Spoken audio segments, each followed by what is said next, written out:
Hello everyone, welcome back. हाजिर हूँ लेकर इंटरेस्टिंग सी सीरीज। ये कहानी है एक ऐसे हीरो की जिसने अपनी जिंदगी की सबसे बड़ी कुर्बानी दी। ह्यूमैनिटी को बचाने के लिए अपनी जान की बाजी लगा दी। अपनी आखिरी सांस तक फाइट करने के बावजूद भी वो उस मिशन में सक्सेसफुल नहीं हो पाया, क्योंकि उसके सामने खड़ा था मौत का फरिश्ता, एक ऐसा खतरनाक मॉन्स्टर जो हजारों सालों से रियल्म्स टू रियल्म्स ट्रैवल करते आ रहा है सिर्फ एक आर्टिफैक्ट की खोज में। वो इतना ज्यादा क्रूर था कि अपने मतलब के आगे उसे और कुछ नजर नहीं आता। लाखों लोगों की जिंदगी लेने से पहले वो एक मिनट के लिए नहीं सोचता। ह्यूमन रियल्म में आने के बाद उस बंदे का सामना ह्यूमन लॉर्ड से होता है, जो कि अपनी सारी आर्मी के साथ मिलकर उसके साथ फाइट करते हैं। ये फाइट काफी दिनों तक चलती है, लेकिन फिर भी वो उस मॉन्स्टर का कुछ नहीं बिगाड़ पाते। ह्यूमन लॉर्ड अपनी सारी आर्मी के साथ अपनी बहन को भी खो देते हैं, जिसे वो मॉन्स्टर बेरहमी से उसकी आंखों के सामने मार देता है। और उस मॉन्स्टर के हमारे ह्यूमन लॉर्ड के जान लेने से पहले ही जिस आर्टिफैक्ट की खोज में वो रियल्म्स टू रियल्म्स ट्रैवल कर रहा था, वो उसकी आंखों के सामने हाजिर हो जाता है। और वो आर्टिफैक्ट हमारे ह्यूमन लॉर्ड की बॉडी के अंदर एंटर हो जाता है, जिसकी हेल्प से उसने उस मॉन्स्टर को हमेशा हमेशा के लिए जान से मार दिया था। लेकिन फिर वो आर्टिफैक्ट अपना कमाल दिखाती है और हमारे हीरो को टेलीपोर्ट करते हुए किसी और ही वर्ल्ड में ले जाती है, जहाँ जाने के बाद हीरो को उसकी सिस्टर मिल गई थी और उसका एक नया सफर शुरू हो चुका था। ये सफर काफी मजेदार होने वाला है। आशा करती हूँ कि आपको इंट्रो पसंद आया होगा।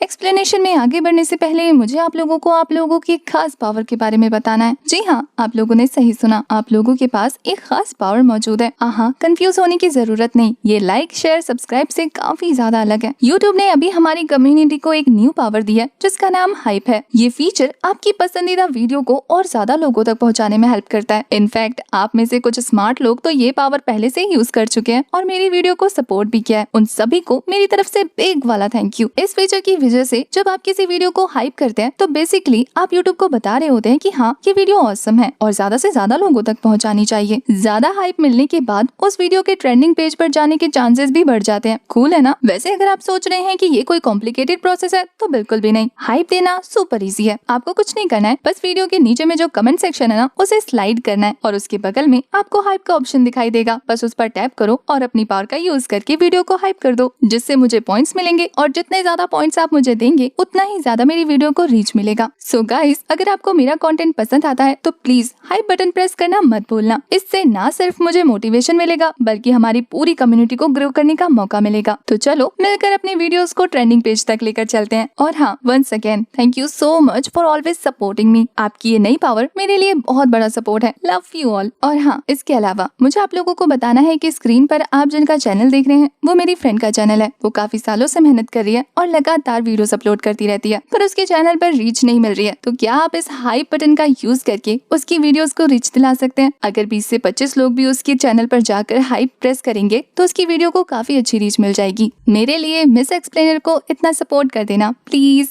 अब ज्यादा नहीं पकाती, सीरीज स्टार्ट करते हैं।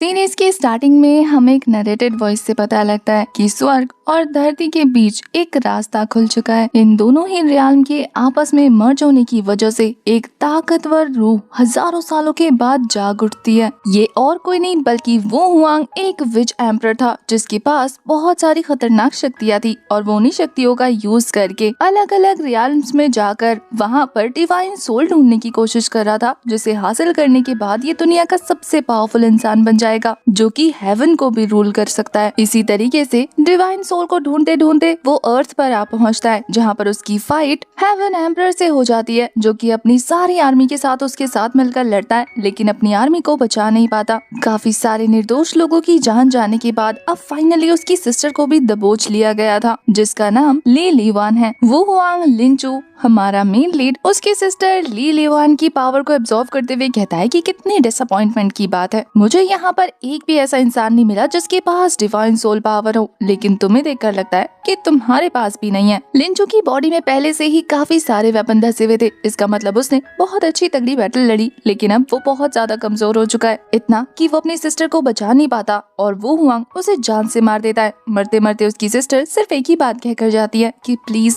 मरना मत। अपनी सिस्टर के मरने के बाद लिंचू काफी ज्यादा गुस्से से भर चुका था। वो आसपास मौजूद सोल्जर्स की सोल को एब्जॉर्व करते हुए अपनी पावर पावर को इंक्रीज कर लेता है और फिर काफी सारी पावर को गैदर करने के बाद वो लग जाता है वू हुआंग पर हमला करने के लिए, जिसे अपनी तरफ आता देखकर वू हुआंग कहता है कि कम से कम तुम तो मुझे डिसअपॉइंट मत करना। अगर तुम्हारे पास मुझे डिवाइन सोल मिल गई तो मुझे ज्यादा भटकना नहीं पड़ेगा। ये बोलने के बाद वो अपनी विच पावर का यूज करना शुरू कर चुका था, जहाँ वो अपने पास मौजूद रेड थ्रेड का यूज करके सबसे पहले तो लिंचू को काफी बुरी तरीके से ट्रैप करता है और फिर उसकी बोन को ब्रेक करना शुरू कर देता है। वो अपने 1000 पियर्सिंग हार्ट अटैक का यूज करके पूरी तरह से उसके फ्लैश को भी निचोड़ चुका था। इतनी दर्दनाक बर्दाश्त के बाद लिंचू बच नहीं पाता, उसकी सोल भी डैमेज हो जाती है और धीरे धीरे उसने जिनकी भी पावर एब्जॉर्ब की थी वो सारी पावर वू हुआंग के अंदर चली जाती है। ये देखकर वू हुआंग कहता है कि ये भी बस एक नॉर्मल सा मांस और खून का टुकड़ा निकला, मेरे किसी काम का नहीं। ये बोलने के बाद वो एक और जबरदस्त अटैक थ्रो करता है। उसे लग रहा था कि इस अटैक के बाद लिंचू भी मारा गया होगा। उसे यहाँ भी डिवाइन सोल के होने के कोई ट्रेसेस नजर नहीं आ रहे थे, तो वो यहाँ से जाते हुए कहता है कि इस रियाल में भी मुझे कुछ नहीं मिला, अब दूसरे रियाल को चेक करना पड़ेगा। उसके वहाँ से जाने से पहले ही आसमान में काफी सारी स्पिरिचुअल पावर इकट्ठी होनी शुरू हो चुकी थी, जिसे देखकर उसके चेहरे का रिएक्शन चेंज हो जाता है। वो काफी ज्यादा शॉक होकर कहता है कि ये कैसे पॉसिबल है, क्योंकि ये सारी पावर लिंचू की बॉडी के अंदर जा रही थी,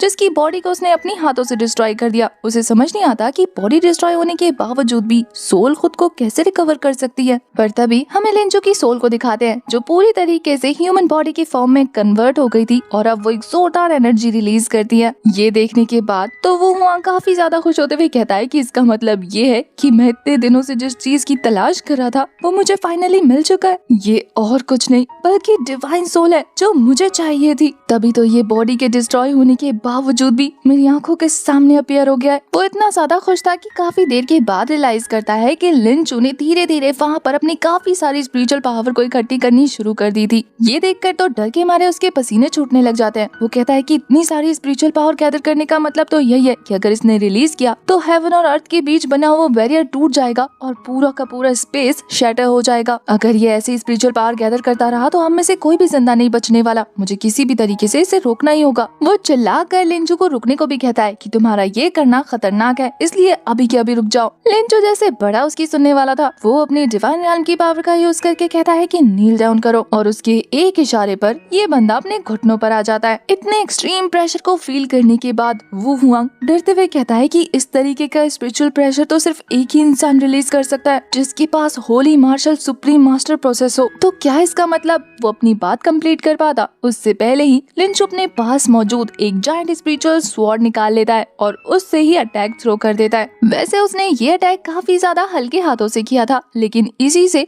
वो वहाँ से गायब हो चुका था, मतलब उसका नामो निशान भी मिट चुका। ये अटैक इतना ज्यादा पावरफुल था कि पूरी की पूरी अर्थ दो टुकड़ों में बढ़ जाती है। उसे मारने के बाद लिंचू अब रिलैक्स था, क्योंकि फाइनली अब इतना बड़ा युद्ध खत्म हुआ। वो तो रिलैक्स हो ही रहा था कि तभी आसमान की तरफ देखने पर उसे वहाँ पर फिर से एनर्जी इकट्ठी होती हुई नजर आती है और फिर आसमान को चीरते हुए एक बड़ा सा पत्थर उसके सामने आकर गिरता है, जिसे देखने से वो कोई नॉर्मल पत्थर नहीं लग रहा था, बल्कि उस पर काफी सारे स्पिरिचुअल पैटर्न उभरे हुए थे। लिंचू भी पत्थर को देखकर हैरान था, क्योंकि उसने आज से पहले इस तरीके की चीज नहीं देखी। ये एक तरीके का सोल सप्रेशन माउंटेन था। वो पत्थर धीरे धीरे अपनी एनर्जी रिलीज करते हुए कहती है कि एक इमॉर्टल लॉर्ड को देखने के बाद भी तुमने मेरे सामने नील डाउन नहीं किया, ये किस तरीके का रूड बिहेवियर है। लिंचू को भी उसकी बकवास सुनकर गुस्सा आ जाता है कि एक छोटा सा सोल का टुकड़ा मेरे सामने इतनी बड़ी बड़ी बातें कर रहा है, तुम्हारी हिम्मत कैसे हुई खुद को इमॉर्टल लॉर्ड कहने की। उस इमॉर्टल लॉर्ड को तो इतना ज्यादा गुस्सा आ गया था कि वो अपनी और जबरदस्त एनर्जी रिलीज करते हुए कहता है कि बेवकूफ मॉर्टल, मैं वो इमॉर्टल लॉर्ड हूँ जो कि इस पूरे रियल्म का मालिक हूँ।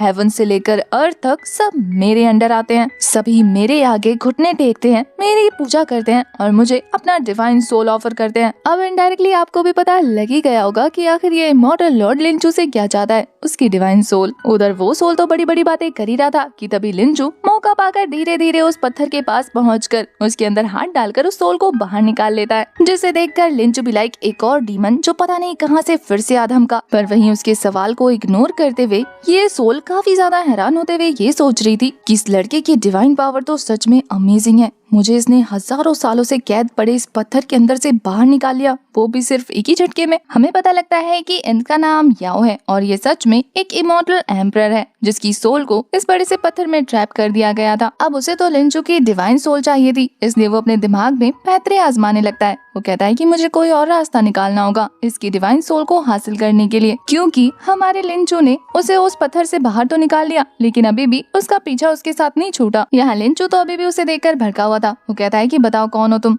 वो तो अपनी एनर्जी रिलीज करते हुए कहता है कि बेवकूफ, बताया तो था कि मैं ग्रैंड इमॉर्टल एम्परर हूँ और मैं यहाँ पर तुम्हें फिर से जिंदा करने के लिए आया हूँ। लिंचू को उसकी किसी भी बात पर भरोसा नहीं होता। वो कहता है कि तू भी उस विच एम्परर के साथ मिला हुआ है, तुझे भी मेरी डिवाइन सोल चाहिए है ना। ये बोलने के बाद वो अटैक थ्रो कर देता है। इमॉर्टल एम्परर याओ कहते हैं कि मुझ पर अटैक करने के बारे में सोचना भी मत और वो एक ही फिंगर से उसके अटैक को ब्लॉक कर लेते हैं। इमॉर्टल एम्परर याओ खुद भी काफी ज्यादा पावरफुल थे लेकिन वो लिंचू की मेंटल पावर देखकर हैरान रह जाते हैं क्योंकि उसकी पावर की वजह से आसपास के रियल्म भी शैटर होना शुरू हो चुके थे। वो कहते हैं कि इस तरीके से तो ये लड़का बाकी और लोगों को भी अट्रैक्ट कर लेगा और वो सभी भी इसकी डिवाइन सोल हासिल करने के लिए यहाँ पहुँच जाएंगे। सबसे पहले मुझे यहाँ से लेकर इसे निकलना होगा और फिर वो अपनी पावर का यूज करता है और वो दोनों वहाँ से टेलीपोर्ट होकर कहीं और ही पहुँच जाते हैं, जहाँ रास्ते में जाते जाते लिंचू को काफी सारी मेमोरीज याद आती हैं कि किस तरीके से लोग उसे बुली कर रहे थे और उसकी सिस्टर उसका ख्याल रख रही थी। वो दोनों फटाफट से टेलीपोर्ट होकर एक ऐसी खंडर जैसी जगह पर पहुंच जाते हैं जहां का नजारा देखने के बाद लिंचू को सिर्फ अपनी सिस्टर की वॉइस सुनाई दे रही थी। वो कहता है कि ये कौन सी जगह है, जिस पर एम्परर याओ बताते हैं कि ये एक कॉन्शियस सी है। मुझे लगता है कि तुम हमें एक डेड पर्सन के कॉन्शियस सी में लेकर आ गए, तुम्हें बचाने के इरादे से मैं तुम्हें यहाँ पर लेकर आया और तुम किसी और डेड पर्सन की बॉडी के अंदर एंटर हो गए। लगता है तुम्हारी किस्मत में मरे हुए इंसान ही लिखे हुए हैं। वो तो कहता है मैंने तो सोचा था कि तुम्हारे पास डिवाइन सोल की पावर है, तो अगर हम तुम्हारी पावर का यूज करके किसी की बॉडी के अंदर जाएंगे तो दुनिया दहल जाएगी। पर ये पूरा का पूरा कॉन्शियस सी तो बुरी तरीके से डैमेज हो रखा है, मतलब इस बच्चे को मरे हुए काफी वक्त हो गया है। बेचारा एम्परर याओ तो जोर जोर से रोना शुरू कर देता है कि मैं एक ग्रेट इमॉर्टल एम्परर,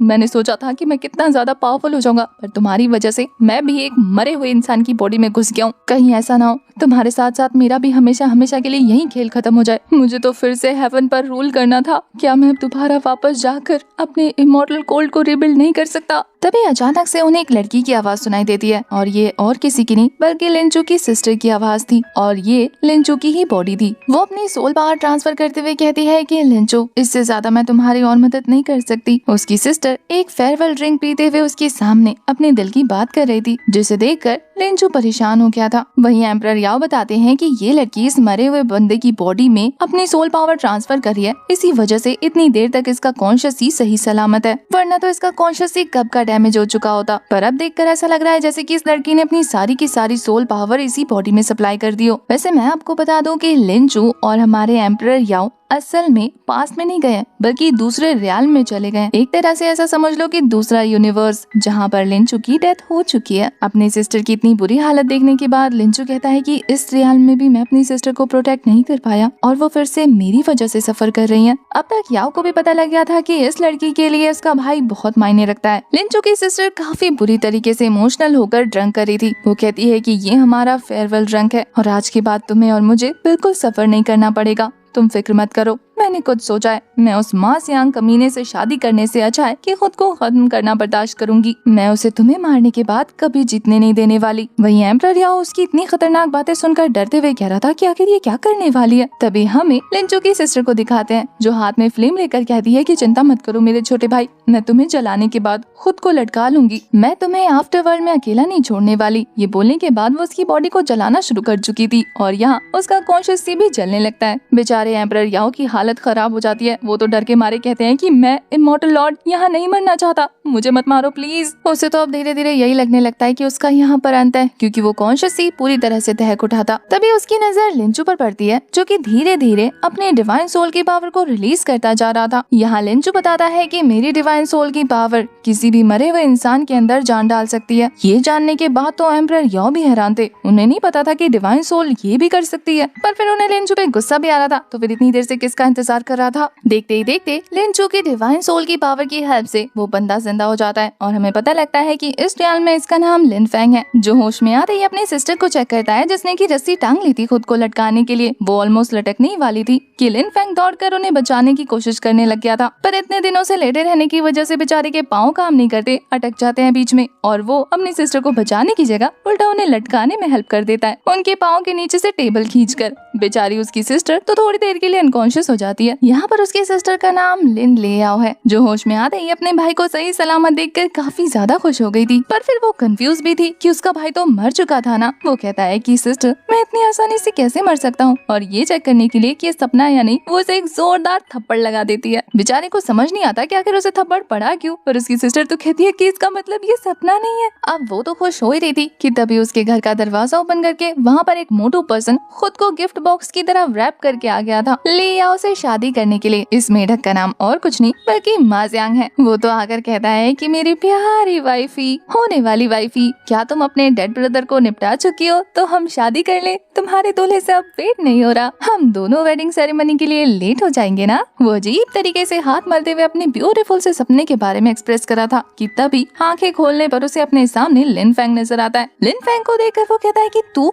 कचरा अभी भी जिंदा है। अब लिन फेंग की बॉडी में तो लिन चू था, उसे पता नहीं था। वो कहता है कि इसका मतलब तू है माजियांग। माजियांग भी लाइक तेरी हिम्मत कैसे हुई अपने मुंह से मेरा नाम लेने की, यंग मास्टर बोलना भूल गया है क्या? और क्या तू भूल गया कि मेरे पास अजूरे ड्रैगन मार्शल सोल है, जिसकी हेल्प से मैं तुझे वापस से ऐसे मसल दूंगा जैसे कि किसी ने चींटी मसला हो। ये बोलते हुए वो उसे धमकी देते देते उसके पास आ जाता है। लियाओ को काफी ज्यादा गुस्सा आ रहा था, इसलिए वो वहाँ पड़े हुए टूटा सा नाइफ उठाकर उसे डराते हुए कहती है कि खबरदार, अगर मेरे भाई को हर्ट करने के बारे में सोचा भी तो मैं बीच में से फाड़ के रख दूंगी। माजियांग कहता है कि क्या बात है, भाई दोबारा से जिंदा हो गया तो क्या हिम्मत दे दी, मेरे आगे जबान चला रही हो। वही पीछे से लिन फेंग उसके हाथ से नाइफ लेते हुए कहता है कि सिस्टर, मेरे रहते हुए तुम फाइट करो ये मुझे शोभा नहीं देगा, इसलिए मैं हूँ ना इस मोटे से निपटने के लिए। अब उन दोनों को एक दूसरे के लिए स्टैंड लेता देखकर माजियांग कहता है कि वाह, तुम दोनों सिबलिंग्स भी अजीब हो, अगर एक दूसरे के लिए इतनी जान चल रही है तो ठीक है, मैं उसे मारता नहीं हूँ बल्कि अपना पालतू कुत्ता बना के रखता हूँ, ये तो ठीक है ना। अपनी वाइफ के लिए मैं इतना तो कर ही सकता हूँ, और वैसे भी तुम दोनों को क्या लगता है कि तुम इस टूटी हुई नाइफ से मेरा कुछ बिगाड़ सकते हो?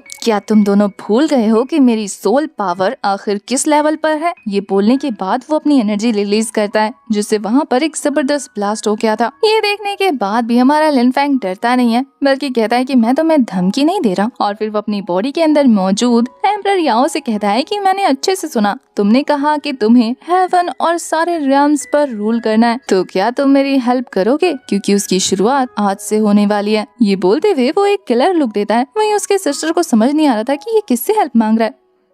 लॉर्ड याओ को रिस्पॉन्स करता ना देखकर लिन फेंग कहता है कि मैं 3 तक गिनूंगा, अगर तुमने अपनी स्पिरिचुअल पावर इस बॉडी में ट्रांसफर नहीं की तो फिर बहुत बुरा होगा। एम्परर याओ तो कहते हैं कि 3 तक गिनोगे? क्या तुम भूल गए हो कि मैं एक ऐसी सोल हूँ जिसे सोल सप्रेसिंग स्टोन में बंद करके रखा हुआ है, उसके पास इतनी पावर हो सकती है क्या? पर लिन फेंग एक क्रीपी स्माइल करते हुए कहता है कि होनी तो चाहिए, नहीं तो तुम्हारे साथ क्या होगा ये तुम्हें भी नहीं पता। और फिर वो अपनी गिनती स्टार्ट कर देता है, जहाँ उसकी 2 तक की गिनती सुनने के बाद एम्परर याओ कहते हैं कि मैं एक इमॉर्टल लॉर्ड हूँ और तुम्हें लगता है कि मेरी पावर आसमान से यूं ही टपकी है, जो क्या मैं तुम्हें ऐसी दे दूंगा? पर लिन फेंग का कहना था कि अगर नहीं दिया तो कॉन्सिक्वेंसेस के लिए तैयार हो जाओ। और फिर वो उस नाइफ को अपनी गर्दन के ऊपर रख देता है, क्योंकि अब दोनों की ही सोल इस बॉडी में ट्रैप हो गई है। अगर ये बॉडी गई तो वो दोनों भी जाएंगे। बेचारे एम्परर याओ के पास कोई रास्ता नहीं बचता। वो तेजी से अपनी स्पिरिचुअल पावर रिलीज करना शुरू कर देते हैं, जिससे कॉन्शियस सी में उनकी एनर्जी चारों तरफ फैल जाती है। उससे तो लिन फेंग पर काफी ज्यादा गुस्सा आ रहा था। वहीं दूसरी तरफ माजियांग को दिखाते हैं। वो कहते हैं कि ये क्या पागल हो गया है, किससे बातें कर रहा है? और फिर वो अपने गार्ड से कहते हैं कि इसकी बकवास भरी हरकतों पर ध्यान देने की जरूरत नहीं है, इस पर अटैक करो। और वो सभी लोग अपने अपने पंजों को बाहर निकाल कर अटैक थ्रो कर देते हैं। वो सभी लोग एक साथ मिलकर हमला कर रहे थे इससे पहले कि वो लिन फेंग को कुछ भी कर पाते। इधर एम्परर याओ अपनी स्पिरिचुअल एनर्जी रिलीज करते हैं, जिसके ऑरा से वो सारे के सारे चमचे हवा में ही स्टक हो गए थे। माजियांग को तो यकीन नहीं होता। वो कहता है कि इसकी तो सारी सोल पावर खत्म हो गई थी ना, फिर ये वापस से अपनी सोल पावर कैसे यूज कर पा रहा है? वहीं लियाओ को दिखाते हैं। वो तो ये सोच रही थी कि अच्छा, इसने 3 तक गिनती इसलिए की थी ताकि ये ब्रेक थ्रू कर पाए, और अब ये ब्रेक थ्रू करके फाइनली बॉडी टेम्परिंग की 6th लेवल पर पहुंच पहुंच चुका है। मा जियांग को तो गुस्सा आ रहा था कि उसके गार्ड्स कुछ नहीं कर पा रहे। वो तो चिल्लाकर कहता है कि क्या चूड़ियां पहन रखी है तुम सबने, जान से मार दो इसे, अपनी और ज्यादा पावर यूज करो। अब लिन फेंग भी लॉर्ड याओ से कहता है कि तुम भी अपने ज्यादा फोर्स का यूज करो। लॉर्ड याओ भी लाइक, अगर मैं ज्यादा फोर्स यूज करूंगा ना बच्चे तो संभाल नहीं पाएगा। पर लिन फेंग भी लाइक, बच्चा किसको कह रहे हो अंकल, क्या तुम भूल गए हो कि मेरे पास इतनी पावर है कि मैं पूरी दुनिया को संभाल सकता हूँ। तुम्हें लगता है कि अभी भी तुम्हारी ये थोड़ी सी स्पिरिचुअल पावर संभालने में मुझे कोई दिक्कत होने वाली है। अब ये सुनकर तो बेचारे लॉर्ड याओ का ईगो हर्ट हो जाता है और वो अपनी और ज्यादा स्पिरिचुअल पावर रिलीज करना शुरू कर देते हैं, ये कहते हुए कि ये लो तुमने खुद मांगा है। उनकी और ज्यादा जबरदस्त पावर रिलीज करने की वजह से लिन फेंग का ऑरा और भी स्ट्रॉन्ग हो गया था, जिसके जबरदस्त रिलीज के बाद ये सारे लोग इधर उधर बिखर जाते हैं। बेचारा मा जियांग भी अपने गार्ड के साथ उड़ता उड़ता पिचक जाता है उनके नीचे, और वहीं बाकी सारे गार्ड्स ये देखकर हैरान थे कि इसने ब्रेक थ्रू कर लिया और अब वो स्पिरिट ड्राइंग रियल्म पर पहुंच चुका है। फाइट करते करते हमारा हीरो लिन फेंग अपनी स्पिरिचुअल पावर को बढ़ाते जा रहा था। अब वो 3rd लेवल पर पहुंच गया था। ये देखने के बाद तो वो मौजूद गार्ड्स काफी ज्यादा डर जाते हैं, लेकिन फिर भी अपनी जान बचाने के लिए उन्हें उसके साथ फाइट करना पड़ रहा था। वो तो एक ही झटके में उस टूटे हुए चाकू से, जिससे गाजर मूली भी नहीं करता, इंसानों को काट रहा था। वो एक एक बंदे को निपटाते हुए आगे बढ़ने लग जाता है और उसकी कल्टीवेशन 3 लेवल तक ऊपर जाने लगती है और अब तो वो 9th लेवल पर पहुंच गया था। वहीं 12th लेवल पर पहुंचने के बाद तो बस वो एक कदम आगे बढ़ाता है और सभी के चीथड़े उड़ जाते हैं, क्योंकि उसने एक ही साथ मल्टीपल स्लैश लगा दिए थे। लास्ट में जो गार्ड बच गया था उसके तो डर के मारे पांव कांपने शुरू हो जाते हैं। उसे समझ नहीं आता कि वो कैसे फाइट करे, इसलिए अपनी जान बचाकर वहाँ से भागने लग जाता है। पर लिन फेंग कहाँ उसे भागने देने वाला था, वो पीछे से ही उस पर अटैक कर उसका खेल खत्म कर देता है। अब फाइट करते करते हमारा हीरो स्पिरिट ड्राइंग रियल्म की पीक पर पहुंच गया था। ये देखकर उसकी बहन काफी ज्यादा खुश हो जाती है। उसे समझ नहीं आता उसका भाई अचानक से इतना पावरफुल कैसे हो गया। वहीं लिन फेंग तो अब मा जियांग को लुक दे रहा था, जो कि अपने सामने मौजूद अपने गार्ड्स को लात मारकर दूर हटाते हुए कहता है कि इन कचरों से कुछ नहीं हुआ, लगता है मुझे ही फाइट करनी पड़ेगी। ये बोलकर वो अपनी सोल स्पिरिट रिलीज कर देता है, जो कि एक मेढक की थी। इस जायंट मेढक की जैसे ही अपनी पॉइजनस फ्लेम को रिलीज करता है, उसकी सिस्टर घबराकर उसे खुद को प्रोटेक्ट करने को कहती है। उसकी मार्शल सोल से रिलीज हो रहे पॉइजन को ब्लॉक करने के लिए हमारा लिन फेंग अपनी स्पिरिट पावर का यूज करता है, जिसकी वजह से उसके पॉइजन से उसे कुछ नहीं होता, बल्कि उसके मार्शल सोल को देखकर वो तो इम्प्रेस हो चुका था। वहीं मा जियांग का कहना था कि तुम्हारी सोल स्पिरिट कितनी ही पावरफुल क्यों ना हो, मेरी मार्शल सोल के आगे ये ज्यादा देर तक टिक नहीं सकती। तुम्हें हराने के बाद मैं तो तुम्हें अपना पालतू कुत्ता बनाकर रखने वाला हूँ, अब तुम इंतजार करो बस। ये बोलने के बाद वो अपने मेढक को भेज देता है अटैक करने के लिए, जो कि जंप करता हुआ लिन फेंग पर चढ़ने ही वाला था। पर लिन फेंग भी लाइक, मेरे पास मार्शल सोल नहीं है तो क्या हुआ, मार्शल आर्ट तो है। और फिर वो जंप करते हुए अपनी उसी टूटे हुए नाइफ का यूज करके उस मेढक के चीथड़े उड़ा देता है। उसने मल्टीपल स्लैश लगाकर उस मार्शल सोल को डिस्ट्रॉय कर दिया था, जिसके डिस्ट्रॉय होने के बाद मा जियांग के मुंह से ब्लड आने लग गया था। यहाँ लिन फेंग तो अपने उस नाइफ को फेंकते हुए कहता है कि ये गंदा हो गया। उसे अपनी तरफ आगे बढ़ता देखकर मा जियांग को यकीन नहीं होता कि कल तक उसके सामने जो घुटने टेक कर खड़ा रहता था, आज उसने उसकी मार्शल सोल को डिस्ट्रॉय कर दिया। वो कहता है कि मेरी मा जियांग फैमिली तुमसे इस चीज का बदला जरूर लेगी, आखिर तुमने उनके यंग मास्टर के सोल को डिस्ट्रॉय किया है। लिन फेंग उसकी बकवास को इग्नोर करते हुए उसे गर्दन से उठा देता है हवा में और कहता है कि आखिर मैं तुम्हारी माँ फैमिली के इस कर्ज को कैसे चुकाऊंगा, उनके ऑलरेडी काफी एहसान है मुझ पर, मैं उन्हें थोड़ी भूल सकता हूँ। वो तो कहता है कि अच्छा हाँ, आज तो तुम्हारी शादी का दिन है ना, माँ फैमिली एक जगह इकट्ठी हुई होगी, मैं वहाँ जाने वाला हूँ। और फिर इससे पहले कि वो अपनी बात कंप्लीट कर पाता, उसकी सिस्टर आती है और पीछे उसके एक टपनी मारकर कहती है कि क्या बकवास कर रहे हो। उसके सर पे पिटाई पड़ने की वजह से उसने मा जियांग को नीचे गिरा दिया था और उसकी सिस्टर कहती है, जब से आए हो तब से सदमे पे सदमा दिए जा रहे हो और अब कहाँ जाने की बात कर रहे हो, किसे चौंकाना है तुम्हें। मा जियांग जो कि वहाँ से भागने की तैयारी कर रहा था, वो उसके पंप पे लात मारते हुए कहती है कि तुम्हें क्या लगा माँ फैमिली से निपटना आसान है, खबरदार अगर वहाँ जाने के बारे में सोचा तो। यहाँ लिन फेंग कहता है कि मैं जानता हूँ वो लोग स्ट्रॉन्ग है, लेकिन मुझे पता है उनसे कैसे निपटना है। लेकिन वो अपनी बात कंप्लीट कर पाता उससे पहले उसकी सिस्टर उसे डरा देती है और वो फिलहाल के लिए चुप हो जाता है। इसी के साथ सीन शिफ्ट होता है और हमें मा जियांग फैमिली की मीटिंग हॉल का सीन दिखाते हैं, जहाँ पर सभी लोग ड्रिंक करके एंजॉय कर रहे थे। तभी अचानक से एल्डर नोटिस करते हैं कि मा जियांग को अपनी दुल्हन लेने गए हुए काफी टाइम हो गया, अभी तक वो लौटा नहीं। उसके सेकंड अंकल को तो उसकी फिक्र हो रही थी। वो उसके फादर से कहते हैं कि कहीं उसके साथ कुछ हो तो नहीं गया। उसके फादर काफी ज्यादा घमंडी थे। वो कहते हैं कि वो जियांग फैमिली का यंग मास्टर है, आखिर किसके अंदर इतनी हिम्मत है कि वो उसे हर्ट करने के बारे में सोचे। और वैसे भी जियांग हमारी माँ फैमिली का जीनियस है, उससे पहले कि कोई उसे हर्ट करे वही उसे रास्ते से निपटा देगा। पूरे ग्रेट फॉरेस्ट कंट्री में हमारे मा जियांग से उलझने की हिम्मत किसी के अंदर नहीं है। यहाँ ये सभी इतनी बड़ी बड़ी बातें कर रहे थे, इन्हें तो पता ही नहीं कि इनके लाडले के साथ आखिर वहाँ पर क्या क्या हो चुका है। थर्ड ब्रदर अपने सेकंड ब्रदर वांग को चुप कराते हुए कहते हैं कि बड़े भैया आपको फिक्र करने की कोई जरूरत नहीं है। मा जियांग बहुत ज्यादा समझदार बच्चा है और वैसे भी उसके लेट आने की वजह मुझे नहीं लगता है कि मार पिटाई है। मुझे तो लगता है कि वो इस सेट से बाहर ही अपनी वेडिंग नाइट एंजॉय कर रहा है। वैसे भी तो आप जानते हैं ना कि वो उस लड़की को कितना पसंद करता है। वहाँ पर मौजूद दू गुजिया नाम की एक लड़की, उसको इनकी कॉन्वर्सेशन में कोई इंटरेस्ट नहीं आ रहा था। वहीं दूसरी तरफ मा जियांग के फादर को दिखाते हैं। वो तो कहता है कि ये लड़का भी ना एल्डर्स को इंतजार करा रहा है, ये नहीं कि जल्दी आ जाऊं। तभी उसे अपने बेटे के जोर जोर से चीखने चिल्लाने की आवाज सुनाई देती है और फिर वो उड़ता उड़ता उनके पाँव पर आकर गिरता है, जिसका पूरा हुलिया खराब हुआ पड़ा था। अपने बेटे की इतनी बुरी हालत देखने के बाद उसके फादर गुस्से में चिल्लाते हुए कहते हैं कि क्या हुआ तुम्हारे साथ। वो तो रोते रोते बताता है कि फादर मेरी मार्शल सोल को डिस्ट्रॉय कर दिया। इससे पहले कि बेटा अपनी पूरी बात कंप्लीट कर पाता, देखते ही देखते उसके माथे से एक तेज एनर्जी रिलीज होती है और वो उनकी आंखों के सामने से ही वैनिश हो जाता है। उन्हें समझ नहीं आता कि उनके बेटे के साथ क्या हुआ। यहाँ ज़िया भी काफी ज्यादा सीरियस लग रही थी और मा जियांग के फादर गुस्से में हॉल से बाहर निकल जाते हैं, ये कहते हुए कि उस कमीने को मैं जिंदा नहीं छोड़ूंगा जिसने मेरे बेटे के साथ ये किया। बाहर आते ही उसकी नजर लिन फैन पर पड़ती है, जिसने कि वहाँ पर मौजूद सभी गार्ड्स को उसी टूटे हुए नाइफ से निपटा दिया था और पूरे के पूरे मैरिज हॉल को डिस्ट्रॉय करके रख दिया। लिन फैंग को देखकर तो मा जियांग के फादर का खून खौल रहा था। वो गुस्से में उसका नाम पुकारते हैं और लिन फैंग भी लाइक सॉरी,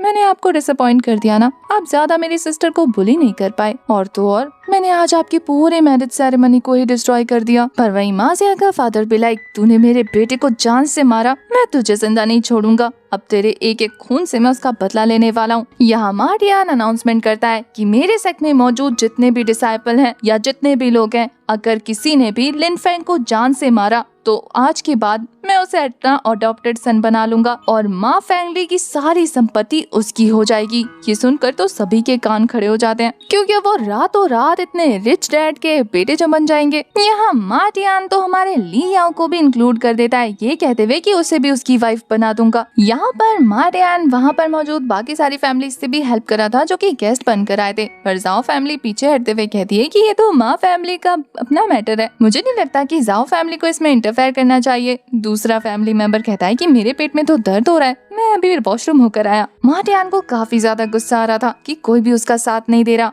वहीं ज़िया भी लाइक इतने छोटे से मैटर के लिए भी मा फैमिली को दूसरी फैमिली से हेल्प लेना पड़ रहा है, क्या वो खुद इसे नहीं संभाल सकती। अब ये सुनकर तो मा डियान के दिल पर छुरियां चल चुकी थी। वो गुस्से में अपनी एनर्जी रिलीज करना शुरू कर चुका था और यहाँ लिन फैन भी समझ जाता है कि मा फैमिली खुद को जितना बड़ा तोप समझती है उतनी बड़ी तोप वो है नहीं, कोई उसकी खास इज्जत करता नहीं है। मा डियान के पास भी अपने बेटे की तरह एक पावरफुल मार्शल सोल थी जिसे वो बाहर निकाल लेता है और ये एक जायंट बियर था जिसके साथ वो अटैक करते हुए कहता है कि तू मेरे आगे कुछ भी नहीं, बस एक छोटा सा क्लोन जिसके अंदर स्पिरिचुअल पावर कुछ भी नहीं है। वो तो गुस्से में उसके ऊपर जंप करते हुए कहता है कि आज तुझे मैं इतनी बुरी तरीके से क्रश कर दूंगा कि तू दूसरा जन्म लेने के बारे में सोचेगा भी नहीं। वहीं अभी के लिए तो हमारा हीरो लिन फैन बस उसके अटैक्स को डॉज कर रहा था। वहीं ये बंदा लिन फैन को एक जबरदस्त हिट देने में सक्सेसफुल हो चुका था। वो कहता है कि अब तेरी खैर नहीं और वो हवा में उड़ जाता है। लिन फैन को तो एम्परर याओ पे गुस्सा आ रहा था। वो कहता है कि क्रेजी फूल अपनी पावर क्यों नहीं यूज कर रहा, लेकिन उसके पावर यूज करने से पहले ही दूसरी तरफ मा डियान एक और जबरदस्त हमला करके उसे जमीन पर पटक मारता है। एम्परर याओ तो चिल मार रहे थे क्योंकि उन्हें थोड़ी ना पेन हो रहा है, पेन तो लिन फैंग को हो रहा है। वो कहते हैं कि तुमने पंगा लिया है, तुम भागो यहाँ से, इसमें मैं क्या कर सकता हूँ। बच्चे पहले तुम्हें सोचना चाहिए था, इसकी कल्टीवेशन तुमसे हाई है, इसकी सोल पावर भी तुमसे स्ट्रांग है और मार्शल सोल तो देख ही सकते हो, और ये दोनों को कंबाइन करके अटैक कर सकता है जिसके बाद इसकी पावर मैक्सिमम लेवल पर पहुंच जाएगी और ये तुम्हें आराम से किसी मच्छर की तरह मसल देगा। लिन फैंग हमारे एम्परर याओ से कहता है तो इसका मतलब ये है कि तुम्हारी हजारों साल पुरानी ये डीमन सोल भी इस बंदे के आगे कमजोर है ना। उसकी बातों से हमारे एम्परर याओ का दिमाग फिर से घूम गया था। वो कहते हैं कि तुम कहना क्या चाहते हो। लिन फैंग कहता है कि मैं चाहता हूँ कि तुम अपनी मार्शल सोल मुझे दो मेरे 3 गिनने से पहले, वरना तो तुम अंजाम जानते हो। अब तो एम्परर याओ का भी दिमाग खराब हो चुका था। वो कहते हैं कि बेवकूफ लड़के, तूने समझ के क्या रखा हुआ है, मार्शल सोल ऐसे ही किसी को मिल जाती है क्या? वो एक स्ट्रेंज फॉर्म होती है बीस्ट की और उसे ऐसे ही कोई नहीं ले सकता। अगर मैं तुम्हें मार्शल सोल दूं भी तो भी तुम समन करके सिर्फ एक डॉग और कैट ही ले पाओगे सामने। पर लिन फैंग को इससे कोई फर्क नहीं पड़ता था। वो कहता है कि मुझे तो बस मार्शल सोल चाहिए, जल्दी दो। और वो फिर से अपनी गिनती स्टार्ट कर देता है, जिससे एम्परर याओ का तो अब दिमाग घूम चुका था। वो कहते हैं कि मेरा तो दिल कर रहा है कि सबसे पहले मैं तुझे जान से मार दूं। वही लिन फैंग को फिर से खुद से बातें करता देखकर यहाँ मार्टियान को भी काफी ज्यादा गुस्सा आ रहा था। वो कहता है कि लगता है मेरे अटैक से इसका दिमाग खराब हो चुका है, अब तो इसे जान से मारना ही पड़ेगा। ये बोलकर वो जैसे ही अपनी पूरी पावर अनलिश करके अटैक थ्रो करते हैं। वहीं दूसरी तरफ हमारे लिन फैन की काउंटिंग खत्म होने से पहले ही हमारे एम्परर याओ को अपनी पावर उसे देनी पड़ती है। वो कहते हैं कि इसे अच्छे से संभालना, वरना तो तुम्हारी खैर नहीं। दोनों का एक साथ भरता बन जाएगा। और फिर उसकी कॉन्शियसनेस फिर से पूरी तरह से एनर्जी से भर जाती है। और वहीं देखते ही देखते हमारे हीरो के पास एक जबरदस्त एनर्जी के साथ एक कैनन की फॉर्म में वेपन आ जाता है, जिसे देखकर वो कहता है कि ओह, तो ये है तुम्हारी मार्शल सोल। जिया, वो मिस्टीरियस सी लड़की, वो भी इस मार्शल सोल को देखकर हैरान थी। वही हमारा हीरो इसे लेने के बाद कहता है कि इससे फाइट करने में बहुत मजा आएगा। अब वो हमारे एम्परर याओ से कहता है कि एक बात बताओ छोटे फेरी, आखिर तुमने ऐसे कौन कौन सा खजाना छुपा के रखा हुआ है मुझसे? देखकर लगता है तुम्हारे पास और भी काफी कुछ काम का है। अब तो हमारी जोड़ी धमाल मचा देगी। चलो देखते हैं तुम्हारी ये मार्शल सोल कितना कमाल कर पाती है। और वो पूरी तरह से फाइट के लिए रेडी था। इस चीज की वजह से जब उसके पास कैनन आया था तो काफी तेज एनर्जी रिलीज होती है, जिसकी वजह से उन लोगों का वहाँ पर खड़ा होना भी बहुत मुश्किल था। उस कैनन के मिलने के बाद लिन फैंग एक अटैक भी थ्रो करता है, पर उस अटैक को करने का कोई फायदा नहीं होता, बल्कि उसी के आसपास एक बड़ा सा गड्ढा क्रिएट हो जाता है। ये देखकर तो सभी लोग कंफ्यूज थे कि आखिर ये करना क्या चाह रहा है। लेकिन हमें पता लगता है कि लिन फैंग उस कैनन को अच्छे से चेक करके कहता है कि मेरा कैनन बॉल कहाँ है। बेचारे एम्परर याओ से कैनन बॉल पकड़ाना ही भूल गए थे, वो उन्हीं के पास रह गया था। ये सब देखने के बाद मारियान भी लाइक बच्चे ये सारी ट्रिक्स दिखाकर करना क्या चाहता है? तुझे क्या लगता है ये फाट करके तू मुझे रोक लेगा? उसे अभी तक नहीं पता कि लिन फैंग आखिर करने क्या वाला है। वहीं दूसरी तरफ लिन फैंग उसकी बड़ी बड़ी बातों को इग्नोर करते हुए उस कैनन को अच्छे से चेक करा था, जैसे कि वो किस चीज का बना है, फायर एनर्जी कहाँ से रिलीज हो रही है। अब भाई उसका वेपन है। अब उसे खुद को इग्नोर करता देखकर मारियान को इतना ज्यादा गुस्सा आता है कि वो कहता है कि अब तू देख तेरी क्या हालत करता हूँ। और फिर वो लग जाता है 9 हेवन थंडर अटैक करने के लिए, जहाँ वो आसमान में जंप कर चुका था और काफी जबरदस्त थंडर रिलीज करते हुए उस पर एक जंप कर देता है। अब ये अटैक था तो सच में काफी ज्यादा पावरफुल, क्योंकि जमीन पर काफी बड़ा गड्ढा क्रिएट हो गया था। वहीं इससे पहले कि वो दूसरा अटैक थ्रो कर पाता, उससे पहले ही इमॉर्टल याओ वो कैनन बॉल उसकी तरफ थ्रो कर देते हैं, जिसमें उन्होंने काफी तेज फायर रिलीज भी कर दी थी। और जैसे ही ये कैनन बॉल हमारे लिन फैन को मिलती है तो वो मार्टियान को धमकी देते हुए कहता है कि बुढ़ऊ अब दुआ करना कि नेक्स्ट लाइफ में हमारी मुलाकात ना हो, क्योंकि इस लाइफ में तुम्हारा वो हाल होगा कि मुझे नहीं लगता कि तुम नेक्स्ट लाइफ में मुझसे मिलने की कोई भी आशा रखोगे। ये बोलने के बाद वो एक जबरदस्त अटैक थ्रो कर देता है और इसकी एनर्जी इतनी ज्यादा जबरदस्त थी कि वो मार्टियान को लेकर उसके घर को चीरते हुए कहीं निकल जाती है। इस फायर की वजह से वो तो पूरा भस्म हो चुका था और उसका आधा घर भी जल जाता है। इस खतरनाक अटैक को देखने के बाद वहाँ पर मौजूद 2 बड़ी फैमिलीज बस यही सोच रही थी कि आखिर इस छोटे से लड़के के पास कौन सी मार्शल सोल है। उन्होंने आज से पहले इस तरीके की कोई मार्शल सोल देखी नहीं। अब वो दोनों तो लिन फैन को पकड़ने की तैयारी कर रहे थे, पर वो तो फटाफट से वहाँ से 9-11 हो जाता है। और ये देखकर तू गुस्सा भी लाइक इस लड़के को अच्छे से पता है कि इसकी स्ट्रेंथ कितनी है और कब इसे क्या करना है। उसे तो हमारा लिन फैन काफी ज्यादा इंटरेस्टिंग लगता है। वहीं जाओ फैमिली के हेड को भी पता लग गया था कि ये लड़का इस अटैक को करने के बाद काफी थक गया होगा, इसी वजह से तो हमसे लड़े बिना यहाँ से भाग गया। जिया उससे पूछती है कि अब क्या तुम उसे जाकर मारने की प्लानिंग कर रहे हो, उसकी इस कमजोरी का फायदा उठाकर। पर जाओ तो उसे ये कहकर चुप करा देता है कि इससे तुम्हारा कोई लेना देना नहीं है, तो पीछे रहो। ये बोलकर वो एल्डर तो वहाँ से निकल जाते हैं और जिया भी लाइक ठीक है मरो या जियो, मुझे क्या, मैं नहीं देखने वाली।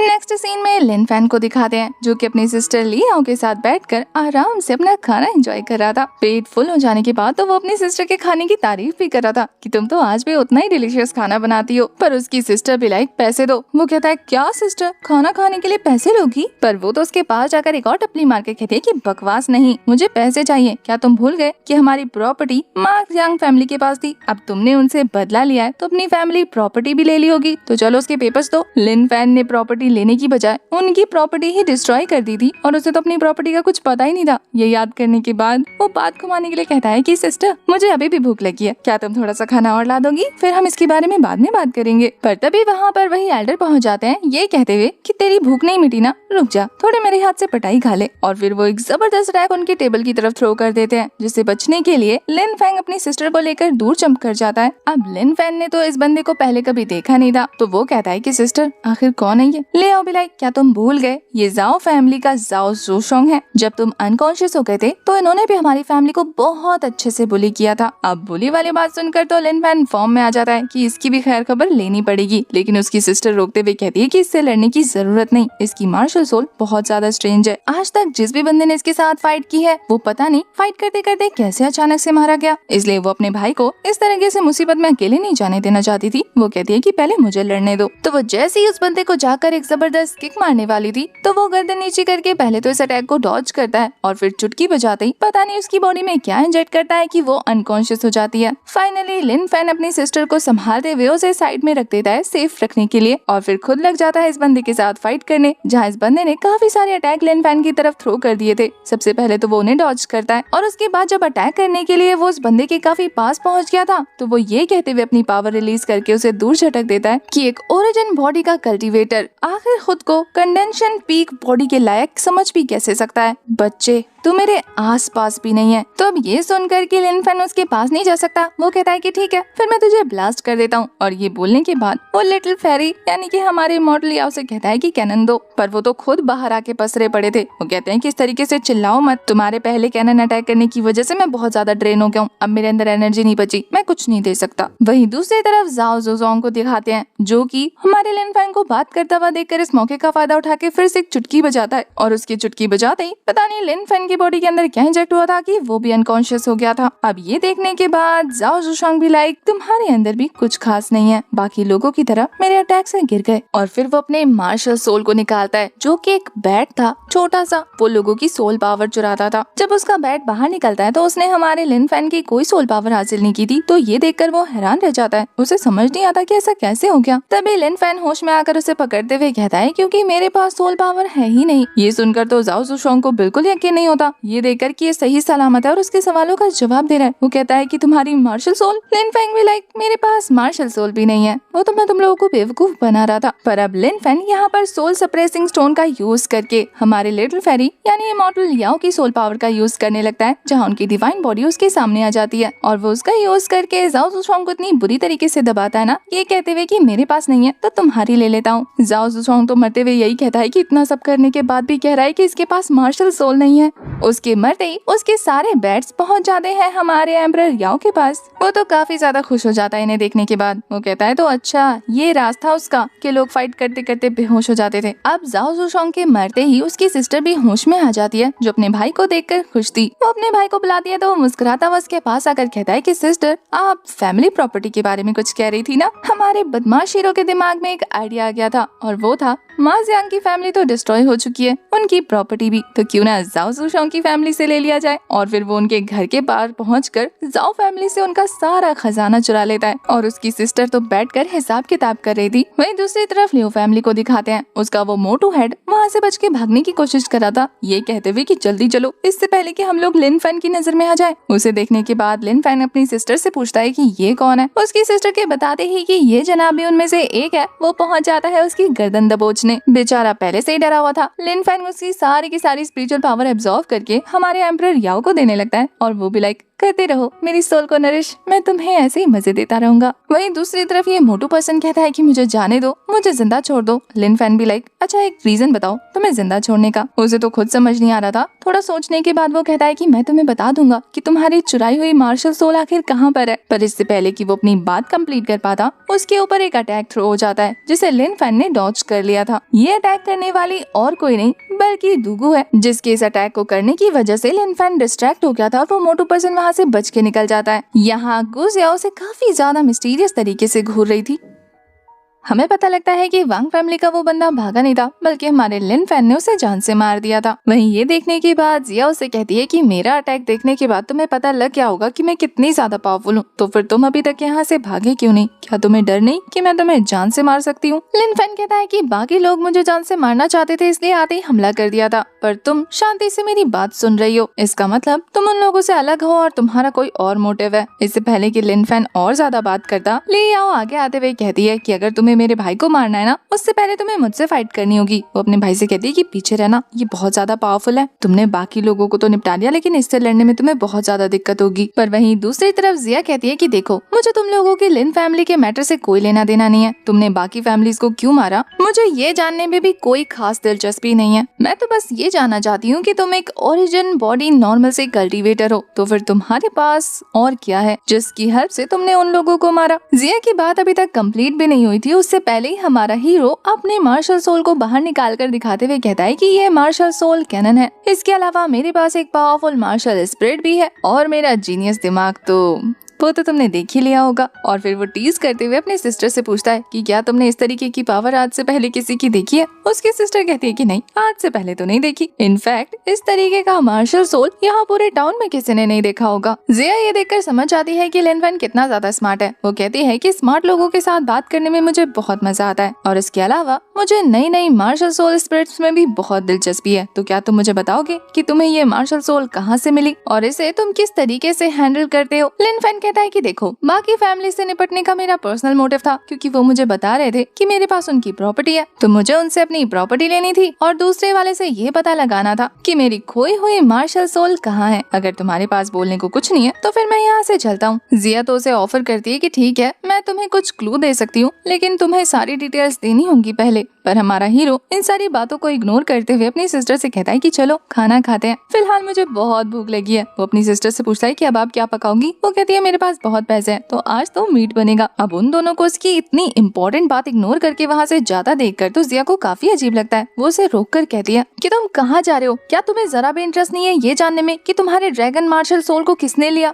लिन फैन तो हाथों से इशारा करके कहता है कि नहीं जानना, आप अपने पास ही रखो ये सच। उसे लग रहा था कि शायद इसके पास कोई सबूत नहीं होगा, पर वो लड़की कहती है कि मेरे पास उस नकाबपोश का चित्र है जिसने तुम्हारी मार्शल सोल को तुम्हारी बॉडी से चुरा लिया, इसलिए अगर तुम्हें उसकी इन्फॉर्मेशन चाहिए तो फिर मेरे पीछे आ जाना। ये बोलने के बाद वो वहाँ से चली जाती है। दूसरी तरफ हमें एम्परर याओ को दिखाते हैं, जो कि लिन फैन की नोटी स्माइल देखकर समझ गए थे कि ये इस लड़के का ही प्लान था इसे यहाँ तक लाने का। वो कहते हैं कि ये लड़की भी कमाल की है, समझदार तो है, लेकिन बात जब बहलाने की आती है, यानी कि अपनी बातों में लपेटने की, तो इस लड़के को कोई पीछे नहीं छोड़ सकता। वहीं अब हम उन दोनों को एक काफी शांत जगह पर देखते हैं, जहाँ जाने के बाद वो उसे स्क्रॉल पकड़ाती है जिसमें उस नकाबपोश का चेहरा था। लिन फैन उस स्क्रॉल को लेने की कोशिश कर रहा था तो जिये का देने का बिल्कुल मन नहीं था। दोनों में खींचातानी चलने लगती है। वहीं जिये कहती है कि तुम्हें याद है ना, तुमने मुझे प्रॉमिस किया है कि तुम मुझे अपने मार्शल सोल के बारे में बताओगे। वो कहता है हाँ, इस स्क्रॉल को खोलने दो। पर जिये कहती है कि याद रखना, एक बार अगर इस स्क्रॉल को खोल लिया तो फिर तुम्हें कितनी सारी प्रॉब्लम्स का सामना करना पड़ेगा, तुम्हें खुद भी नहीं पता, क्या पता तुम दोबारा से मारे जाओ। पर लिन फैन को कोई प्रॉब्लम नहीं थी। वो फटाफट से उस स्क्रॉल को ओपन करके देखता है जिसमें एक अजीब सा फनी सा फेस ड्रॉ किया हुआ था। उसे समझ नहीं आता कि ये किसका चेहरा है। वो कहता है कि बस इतना ही। जिये भी लाइक, मैंने कहा तो था कि ये मास्क मैन का चेहरा है, अब मास्क मैन के चेहरे पे मास्क ही तो बना होगा ना। अब जब तुमने स्क्रॉल ओपन कर लिया है तो अब तुम्हारी बारी है, चलो अपने सीक्रेट के बारे में बताओ। लिन फैन ये कहते हुए एक फनी सा मूव करने लगता है कि तुम जितने कंजूस मैं नहीं हूँ, और फिर वो थोड़ा सा मार्शल आर्ट का हाथ पांव इधर उधर हिलाकर कहता है कि देख लिया अच्छे से। जिये भी लाइक, ये क्या था। वो बताता है कि यही वो टेक्निक है जिसके जरिए तुम्हें मेरी तरह न्यू तरीके की मार्शल सोल स्पिरिट मिल जाएगी। अब अगर तुमने इसे अच्छे से सीख लिया हो तो फिर मैं यहाँ से चलता हूँ, मुझे इस मास्क मैन को भी ढूंढना है। पर तभी जिये उसे रोकते हुए कहती है कि बहुत जल्दी है तुम्हें यहाँ से जाने की,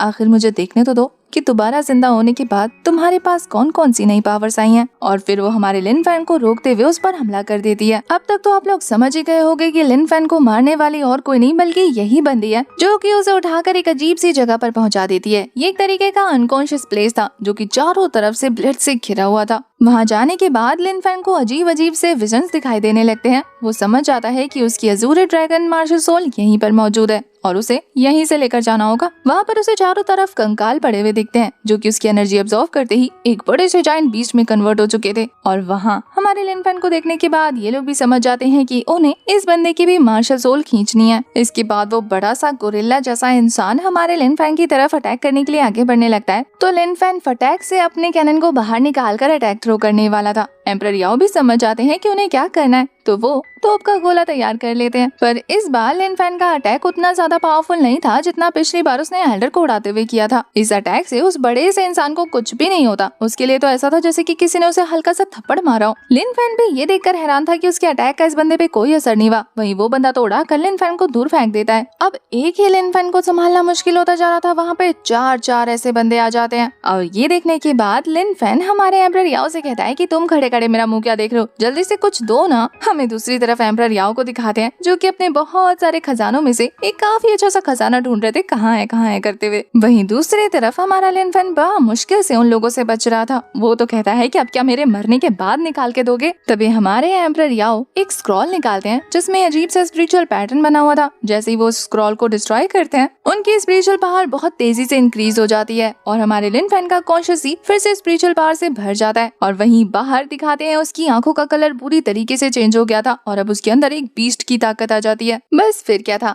एक से लड़ने में जिसको दिक्कत हो रही थी अब वो दोनों की एक उंगली पकड़ कर ऐसे घुमाता है कि उनको सीधा दो भी पछाड़ खाने को मिलती है। वहीं तीसरे वाले बंदे को तो हमारा लिन फैन इतनी जोर से मुक्का मारता है कि बेचारे की हाथ की हड्डियां टूट जाती हैं और दूसरे को फॉरहेड हिट देता है। ये सारे जबरदस्त पिटाई खाने के बाद तो वो सभी लोग खून हो चुके थे और वहीं हमारा लिन फैन अपने आसपास की स्पिरिचुअल एनर्जी भी एब्जॉर्ब करना शुरू कर चुका था। इससे पता लगता है कि हमारा हीरो ब्रेक थ्रू करने वाला है। ये देखकर तो एम्परर याओ भी हैरान थे कि ये बीस्ट जब भी फाइट करने जाता है अचानक से अपनी कल्टीवेशन पता नहीं कैसे इंक्रीज कर लेता है। अभी ये ओरिजिन बॉडी कंडेंशन रियाल्म की 7th लेवल पर था और अब देखो पलक झपकते ही कंडेंशन पीक पर पहुंच गया, उसी लेवल पर जहां पर एल्डर जाओ थे। ये लड़का तो सच में मुझे हैरान कर देता है। वहीं दूसरी तरफ लिन फैन को दिखाते हैं जो कि अजब ही क्रूअल लग रहा था और अब वो एक डिमोनिक हंसी हंसते हुए कहता है कि अब तुम लोगों को मुझसे कौन बचाएगा। उसकी हंसी से वो जगह बुरी तरीके से गूंजने लगी थी। और वहीं दूसरी तरफ हम ज़े को देखते हैं जो कि इतनी देर से लिन फैन के बारे में कोई खबर न पाकर कहती है कि कहीं मैं कुछ ज्यादा तो नहीं सोच रही। वो वहाँ से तो वापस नहीं आने वाला, इस बार उसका खेल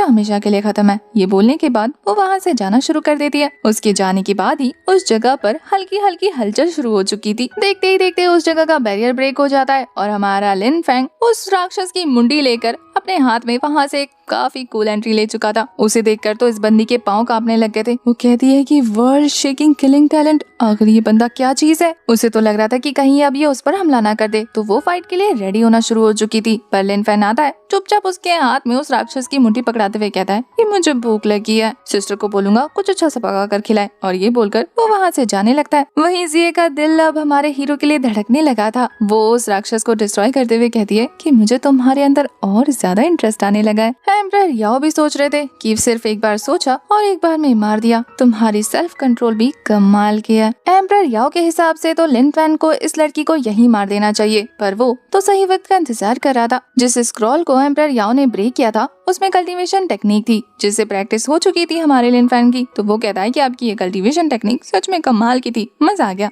ऐसी और देना। ये सुनकर तो एम्परर याओ के चेहरे पे लाली छा गई थी। बेचारे ब्लश करना शुरू कर देते हैं ये कहते हुए कि ये तो बस नॉर्मल सी टेक्निक थी, इसमें इतना भी क्या खास। पर इसके बाद सीन शिफ्ट होता है और हम एक खंडर जैसी जगह को दिखते हैं जहाँ पर ली याओ किसी से मिलने गई थी। ये एक लड़की थी जिसे जैसे ही पता लगता है कि लिन फैन ठीक है तो वो रोना शुरू कर देती है कि अच्छा वह यंग मास्टर ठीक है, मुझे तो उनके लिए बहुत ज्यादा फिक्र हो रही थी। हमें पता लगता है कि इस लड़की का नाम जियाओ कुई है और ली याओ को लग रहा था कि ये अब तक बंदी बनी हुई है, पर वो तो हमारे ली याओ पर ही हमला कर देती है जिसके बारे में ली याओ को कोई खबर नहीं होती। उसे तो बिट्रेल मिला था, वो तो इस लड़की के साथ मिलकर लिन फैन के लिए खाना बनाने वाली थी, पर ये लड़की तो उसे रास्ते से ही साफ कर चुकी है। अब एडिंग में दिखाते हैं कि लिन फैन को जो तगड़ी भूख लगी थी ना, वो वापस आकर दबा कर खाना चबाने लग जाता है और हमें पता लगता है कि उसके लिए खाना उसकी सिस्टर बना रही है, जो कि बहुत ज्यादा हैरानी की बात है। वो तो अपनी सिस्टर की तारीफ करते हुए कह रहा था कि सिस्टर आपके हाथों में तो जादू है, जब भी खाता हूँ और ज्यादा टेस्टी लगता है। आप कहीं सीक्रेटली खाना बनाने का कोई कोर्स तो नहीं कर रही। पर वही लियाओ कहती है कि मेरे छोटे भाई मैं ऐसे ही खाना बनाती रहूंगी, बस तुम अपने गले में मत फंसा लेना, इसलिए धीरे धीरे खाओ। वो तो उसके लिए एक फेवरेट डिश भी लेकर आई थी जिसे वो बड़े मजे से खाने लगता है। अब उसे खाता देखकर उसकी सिस्टर लियाओ कहती है कि वैसे लिटिल ब्रो मुझे लगता है कि ये घर थोड़ा सा अजीब लग रहा है, तो क्यों ना मैं इसे रेनोवेट करने के लिए कुछ लेबर्स बुलाऊं। और अब वैसे भी हमारे पास इतने पैसे हैं, हम थोड़ा खर्च करके घर को डेकोरेट तो कर ही सकते हैं। तो मैं सोच रही हूँ कि कल जाकर थोड़ी सी कैलिग्राफी और पेंटिंग का सामान ले आऊं, इससे हमारा घर भी बाकी लोगों के घर की तरह रिच लगेगा। बस इतना सुनना था कि हमारे लिन फैन के कान खड़े हो जाते हैं है और वो काफी मिस्टीरियस तरीके से उस लड़की को देखते हुए कहता है कि मेरी सिस्टर कहाँ है। वो भी हैरान होते हुए कहती है कि क्या पूछ रहे हो, मैं ही तो हूँ तुम्हारी सिस्टर। पर लिन फैन कन्विंस नहीं हो रहा था, तो ये देखने के बाद वो अपना नाइफ निकालने लगती है, पर उसके अटैक करने से पहले ही हमारा लिन फैन उसके हाथ से वो नाइफ छीन लेता है, उसकी गर्दन पकड़कर उसे दीवार से सटाकर उसके उस स्पिरिचुअल बीस्ट को भी ट्रैप कर लेता है जो कि उसके बाउल में था। अब उस स्पिरिचुअल स्नेक को डिस्ट्रॉय करते ही वो लड़की भी घायल होकर अपने रियल फॉर्म में आ जाती है, जिससे हमें पता लगता है कि ये और कोई नहीं बल्कि जियाओ कोई है जो कि ली याओ बनने का नाटक कर रही थी। उसकी चोरी पकड़ी गई थी, उसे समझ ही नहीं आता। वो लिन फैन से पूछती है कि आखिर तुम्हें पता कैसे लगा कि मैं तुम्हारी सिस्टर नहीं हूँ। लिन फैन कहता है कि मैंने और मेरी सिस्टर ने बहुत छोटे से मेहनत करके एक एक रुपए कमाया है, तो मेरी सिस्टर कभी भी घर डेकोरेट करने में तो पैसा फूकने वालों में से नहीं है। वो बहुत ज्यादा कंजूस है। एक पल को मैं पैसे खर्च करने के बारे में सोच सकता हूँ, लेकिन वो नहीं। इसलिए वो उस लड़की को धमकी देते हुए कहता है कि इससे पहले कि मैं तुम्हारी बॉडी का एक एक हिस्सा काट कर अलग कर दूं, जितना तुम्हें पता है जल्दी से बता दो और ये भी कन्फेस करो कि मेरी सिस्टर को कहाँ रखा है।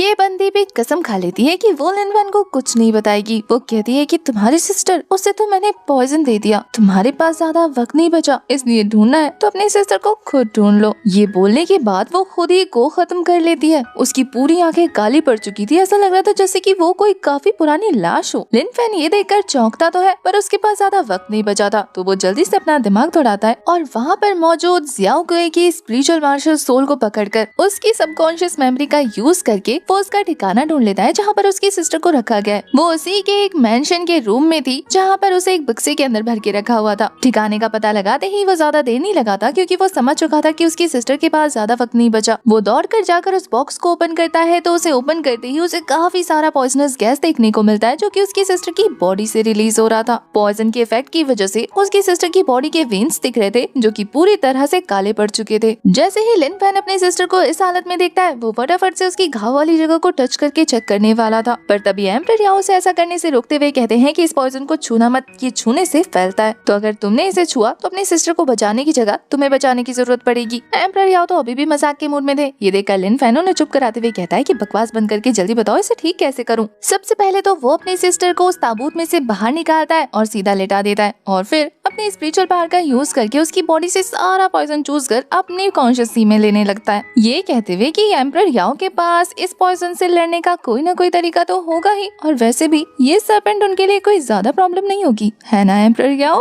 एक तरह से हमारा लिन फैन उन्हें चैलेंज कर रहा था, और जैसे ही ये बात हमारे एम्परर याओ को पता लगती है, तो वो एक हल्की सी मुस्कुराहट के साथ उस स्पिरिचुअल स्नेक को देखने लगते हैं, जो कि उनके सामने तो काफी ज्यादा जायंट बन रहा था। असल में हमारे लिन फैन के उस पॉइजन को कलेक्ट करने के बाद वो उसके कॉन्शियस में जाकर अपनी स्पिरिचुअल फॉर्म में आ गया, जो कि एक बड़े से सर्पेंट फॉर्म में था। वहीं दूसरी तरफ लिन फैन ने अपनी बॉडी में वो पॉइजन ले लिया था, जिसकी वजह से उसकी बॉडी का कलर भी चेंज हो जाता है। लिन फैन इन प्रोसेस में बिजी था कि तभी पीछे से एक बंदे की एंट्री होती है, जिसकी आंखों का कलर पूरी तरह से चेंज था। उसकी बॉडी पर भी जगह जगह जख्म बने हुए थे। हमें पता लगता है कि इस बंदे का नाम लिन कॉन्ग है और ये लिन फैमिली का एक डिसेंडेंट है। ये बंदा तेजी से उसके ऊपर झपट्टा मारकर उस पर हमला करने वाला था, पर लिन फैन भी अपनी तेजी से स्पिरिचुअल एनर्जी रिलीज करके उसे दूर निकाल फेंकता है उस रूम से। इस अटैक से वो बंदा दीवार से जाकर टकरा गया था और थोड़ी देर के लिए डिस्ट्रैक्ट भी हो गया था। लिन फैन को फाइट करने का मूड नहीं था, इसलिए वो अपने कैनन को बाहर निकालते हुए कहता है कि आज मैं बहुत ही अच्छे मूड में था, इसलिए मेरा मूड खराब करने के चक्कर में मैं तेरी काफी बुरी हालत करने वाला हूँ। इससे पहले कि वो अपने कैनन को चलाता, उस पॉइजन के इफेक्ट की वजह से उसके हार्ट में काफी बुरी तरीके से दर्द होना शुरू हो चुका था, और अब धीरे धीरे इस पॉइजन का असर उसकी बॉडी पर बढ़ता ही जा रहा है, जिसकी वजह से अब उसे अपनी पावर यूज करने में भी प्रॉब्लम हो रही है। तो जैसे ही लिन कॉन्ग खुद को संभालते हुए लिन फैन पर झपट्टा मारता है, तो उसे अपनी मार्शल आर्ट का यूज करना पड़ रहा था उसे ब्लॉक करने के लिए, और अब तो देखते देखते वो पॉइजन उसके हार्ट से उसके पूरे फेस पर फैलना शुरू हो चुका था, जहाँ वो काफी ज्यादा खतरनाक दिखने लग जाता है। एक तो उस पॉइजन को फेस करना, और दूसरा इस जॉम्बी जैसे दिखने वाले इंसान से लड़ना, जिसकी स्ट्रेंथ भी बहुत ज्यादा थी। वो तो धकेलते हुए लिन फैन को काफी पीछे ले आ चुका था। अब लिन फैन उस पॉइजन को फैलता देखकर एम्परर याओ से पूछता है कि आप क्या कर रहे हैं, उसके साथ टाइम पास क्यों कर रहे हैं, उसे जल्दी से डिस्ट्रॉय कीजिए ना। वहीं उसकी बात बिल्कुल सही थी। एम्परर याओ तो बड़े मजे से उस सर्पेंट को अपने पीछे पीछे दौड़ा रहे थे, ये कहते हुए कि इस सर्पेंट का मैं कुछ नहीं बिगाड़ सकता, लेकिन ये सोल सप्रेसिंग स्टोन इसका बहुत कुछ बिगाड़ सकता है। इसलिए वो गुलाटी मारते हुए उस स्टोन के ऊपर पहुंच जाते हैं और उसे टैप करने लगते हैं, जिससे वो स्टोन एक्टिवेट हो जाता है और आसपास की सोल को कैप्चर करने के लिए एनर्जी सक करना शुरू कर देता है। वो सर्पेंट सोल की फॉर्म में था, इसलिए जैसे ही ये प्रोसेस स्टार्ट हो गया था, वैसे ही उसे पेन होना शुरू हो जाता है और धीरे धीरे वो उस स्टोन की तरफ अट्रैक्ट होने लग गया था। वो सर्वेंट बेचारा बेचारा जोर जोर से रोर करने लग जाता है, लेकिन इसका कोई फायदा नहीं होता। वो स्टोन पूरी तरह से उसे एब्जॉर्ब कर लेती है और उसके उस जहर से भरे हुए सोल को पूरी तरह से खा जाती है। ये सारा प्रोसेस कंप्लीट होने के बाद ऐसा लग रहा था जैसे कि वहाँ पर कभी कुछ हुआ ही नहीं। वही एम्परर याओ भी लाइक, ये पत्थर का कुछ अपना ही कमाल है। अब चीज चाहे कैसी भी हो, इस्तेमाल करना आना चाहिए, जो कि एम्परर याओ को बहुत अच्छे से आता है। यहाँ जैसे ही लिन फैन की इनर बॉडी के अंदर से वो पॉइजन गायब होता है, वो बाहर से पूरी तरह से नॉर्मल हो चुका था। उसकी पावर वापस आ जाती है और वो अब अपनी पावर का यूज करके उस बंदे को उठा उठा के पटकने लगता है। ऐसा लग रहा था जैसे कि वो फाइट नहीं कर रहा बल्कि क्रिकेट मैच खेल रहा हो। जैसी उसकी बॉल उसके पास आती है, एक जोरदार सिक्स लगा देता है। लिन कॉन्ग तो खुद को संभाल भी नहीं पा रहा था। जैसे ही वो हवा में पहुंचता है, लिन फैन उसके पास पहुंचकर उसे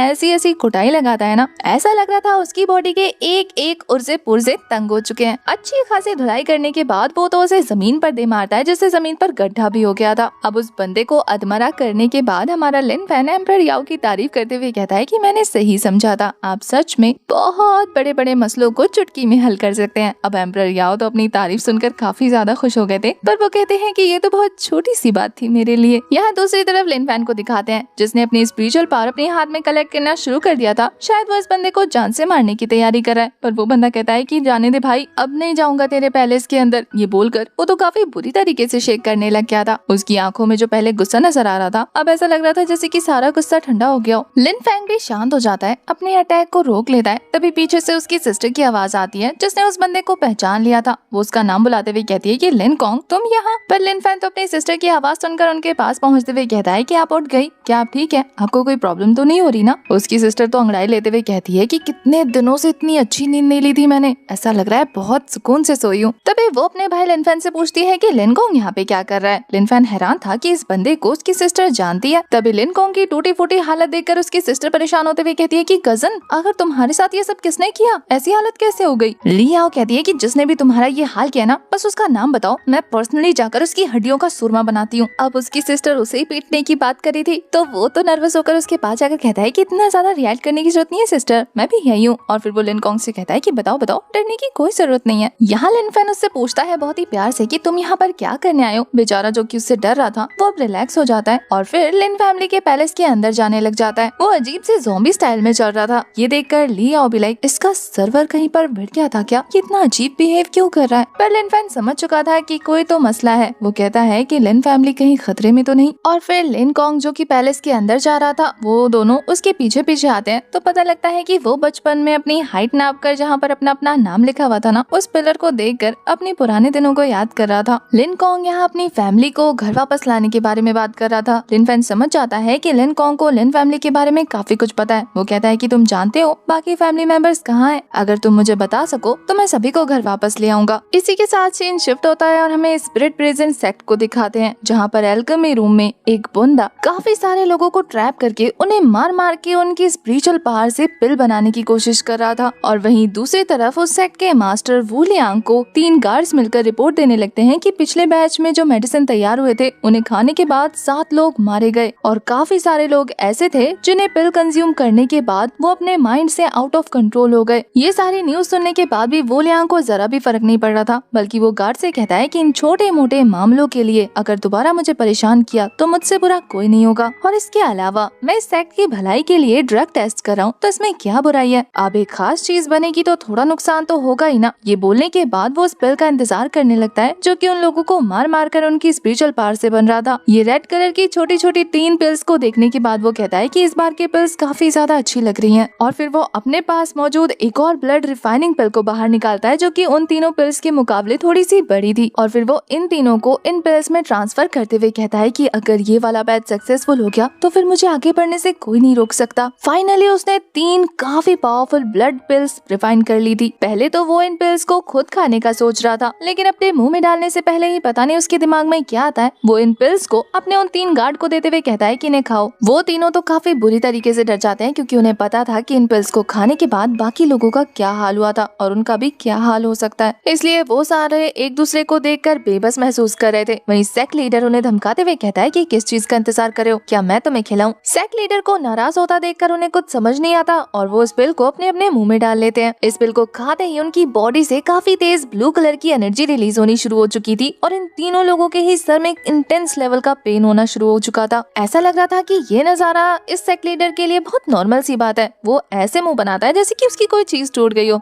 खराब हो गया फिर से, लगता है मुझे कुछ और भी ट्राई करना होगा। इस बार का बैच भी वेस्ट हो गया। उसे पिल के खराब होने का बुरा लग रहा था, ना कि इतने खास लोगों के मरने का। अब वो उन लोगों की तरफ देखते हुए कहता है कि अब मुझे इसे बनाने में थोड़ा और वक्त लगेगा। ऐसा लग रहा था जैसे कि वो इन लोगों की जान अभी भी नहीं छोड़ने वाला। बेचारे जिनकी स्पिरिचुअल पावर से वो पिल रिफाइन करने की कोशिश कर रहा था, वो लोग अपनी स्पिरिट पावर देते देते अनकॉन्शियस हो गए थे। तभी वहाँ पर एक लड़की आती है जो कि डरते डरते सेक्ट लीडर को बताती है कि मास्टर, वो लिन फैमिली का बंदा जो कि हमारे हाथों से बच के निकल गया था, वो वापस आ गया है। ये सुनकर वो बंदा काफी ज्यादा खुश हो जाता है और जोर जोर से हंसते हुए कहता है कि अच्छी बात है, उसे मेरे पास लेकर आओ। और इस काम के लिए वो अपने उन्हीं 3 सोल्जर्स को ऑर्डर देता है जिसे उसने पिल खिलाया था। ऐसा लग रहा था जैसे कि वो अपना दिमाग खो चुके हैं और वो लोग भी किसी ह्यूमन पपेट की तरह बिहेव कर रहे थे। जो उनका मास्टर कहता है वही ऑर्डर फॉलो करते हैं। तो ये ऑर्डर मिलने के बाद कि उन्हें लिन कॉन्ग को लेकर आना है, वो निकल जाते हैं वहाँ से। इसी के दूसरे सीन में हम लिन कॉन्ग को देखते हैं जो कि अल्केमी रूम के अंदर एंटर हो चुका था और वो इन लोगों पर तेजी से गुर्राने लगता है। तभी सेक्ट मास्टर वू लियांग का पोता सामने से आकर हमारे लिन कॉन्ग को हंटर मारना शुरू कर चुका था। पर अब वो पहले जैसा कमजोर नहीं है जो कि हंटर से डर जाए। वो तो उन पर बरसने लग गया था, वो भी गुर्राते हुए। उसे जानवरों की तरह गुर्राता देखकर वू लियांग भी लाइक, बाहर जाने के बाद तुम्हारी हिम्मत कुछ ज्यादा बढ़ गई है, लगता है कल ठिकाने लगानी पड़ेगी। और फिर वो एक जबरदस्त हमला उस पर थ्रो कर चुका था। पर पता नहीं कैसे लिन कॉन्ग ने उस हमले को रोक लिया था। उसकी पावर देखकर तो वू लियांग भी हैरान रह जाता है और वो छोटा बच्चा भी। पर तभी हमें पता लगता है कि ये काम और किसी का नहीं बल्कि हमारे हीरो लिन फैंग का है, जो कि लिन कॉन्ग के पीछे छुपा हुआ था। वो सबसे पहले सामने आकर तेजी से उस बच्चे का गला पकड़कर उसे लिन कॉन्ग के पाँव में फेंकते हुए कहता है कि तेरी हिम्मत कैसे हुई हंटर मारने की, पिद्दा सा तू, और अभी से चला डोमिनेट करने। वहीं ये बुढ़ा हमारे लिन फैंग को देखकर खुश होते हुए कहता है कि फाइनली तुम खुद ब खुद यहाँ आ गए, मैं तो तुम्हारा इंतजार कर रहा था। और फिर वो उन क्रिएचर्स को बाहर निकाल लेता है जिन लोगों को उसने अभी थोड़ी देर पहले अपना बनाया हुआ पिल खिलाया था। उन क्रिएचर्स से वो कहता है कि इस लड़के को पकड़कर मार डालो, जो भी ये करने में सक्सेसफुल हो जाएगा मैं उसे अब तक की बनाई हुई सारी पिल्स देकर पावरफुल बना दूंगा। बस फिर क्या था, वो तीनों एक साथ हमारे हीरो लिन फैंग पर हमला कर देते हैं, पर वो अकेले इन तीनों पर भारी पड़ने लग जाता है। पर लिन फैंग एक चीज नोटिस करके काफी ज्यादा इंटरेस्टेड लग रहा था और वो ये कि ये लोग फाइट के दौरान ही ब्रेक थ्रू करते जा रहे हैं। पर लिन फैंग अपनी स्पिरिचुअल पावर का यूज करके एक को अच्छा मजा चखाता है और फिर उन सभी की हालत पतली कर उन्हें जमीन पर पटक देता है। बेचारे सारे के सारे जो भी अपने मास्टर का पिल खाकर खुश हो रहे थे, वो अपने मास्टर को आवाज लगाते हुए अपनी जान बचाने को कहते हैं। और लिन फैंग वू लियांग से कहता है कि लगता है तुम्हारे मेडिसिन इतने भी इफेक्टिव नहीं थे। पर वहीं वू लियांग का कहना था कि बच्चे, तुम्हारे पास अज़ूर ड्रैगन स्पिरिट बॉडी नहीं है तो अब तुम मेरा सामना नहीं कर सकते। ये बोलने के बाद वो अपनी सोल स्पिरिट को बाहर निकाल लेते हैं जो कि एक कैटरपिलर थी और वो हमारे लिन फैंग पर हमला करना शुरू कर देती है। फाइट के दौरान हमारा लिन फैंग जितने उसको थप्पड़ बजा रहा था उतने ही वू लियांग को भी हिट होने लगते हैं और ये देखकर वो कैटरपिलर उस पर गुर्राने लगती है। और लिन फैंग पे लाइक, तेरी हिम्मत कैसे हुई मेरे सामने मेरे अज़ूर ड्रैगन की नकल करके गुर्राने की। लिन फैंग ने तो उसे सीधी सीधी धमकी दे दी थी कि अब तो बेटे तू गया, और फिर से वो अपना कैनन बाहर निकाल लेता है। और ये देखकर एम्परर याओ भी लाइक, क्या तू बेटे चाहता है कि मैं आज के आज ही दफन हो जाऊं? तुझे एक दिन में कितनी बार ये कैनन इस्तेमाल करना होता है? तेरी वजह से तो मैं सही से रिकवर भी नहीं कर पा रहा हूँ। पहला अटैक थ्रो करने की वजह से लिन फैंग का निशाना थोड़ा सा चूक जाता है और वहाँ पर ब्लास्ट होता है, लेकिन कुछ इफेक्ट नहीं कर पाता। वो लियांग भी सलामत था और उसका वो कैटरपिलर भी। तो वो हंसते हुए कहता है कि लगता है तेरा ये वेपन किसी काम का नहीं है, कुछ खास असर तो हुआ नहीं। पर हमारा लिन फैंग दोबारा से शूट कर देता है और इस बार उसका ये फायर बॉल उस कैटरपिलर ने रोक लिया था,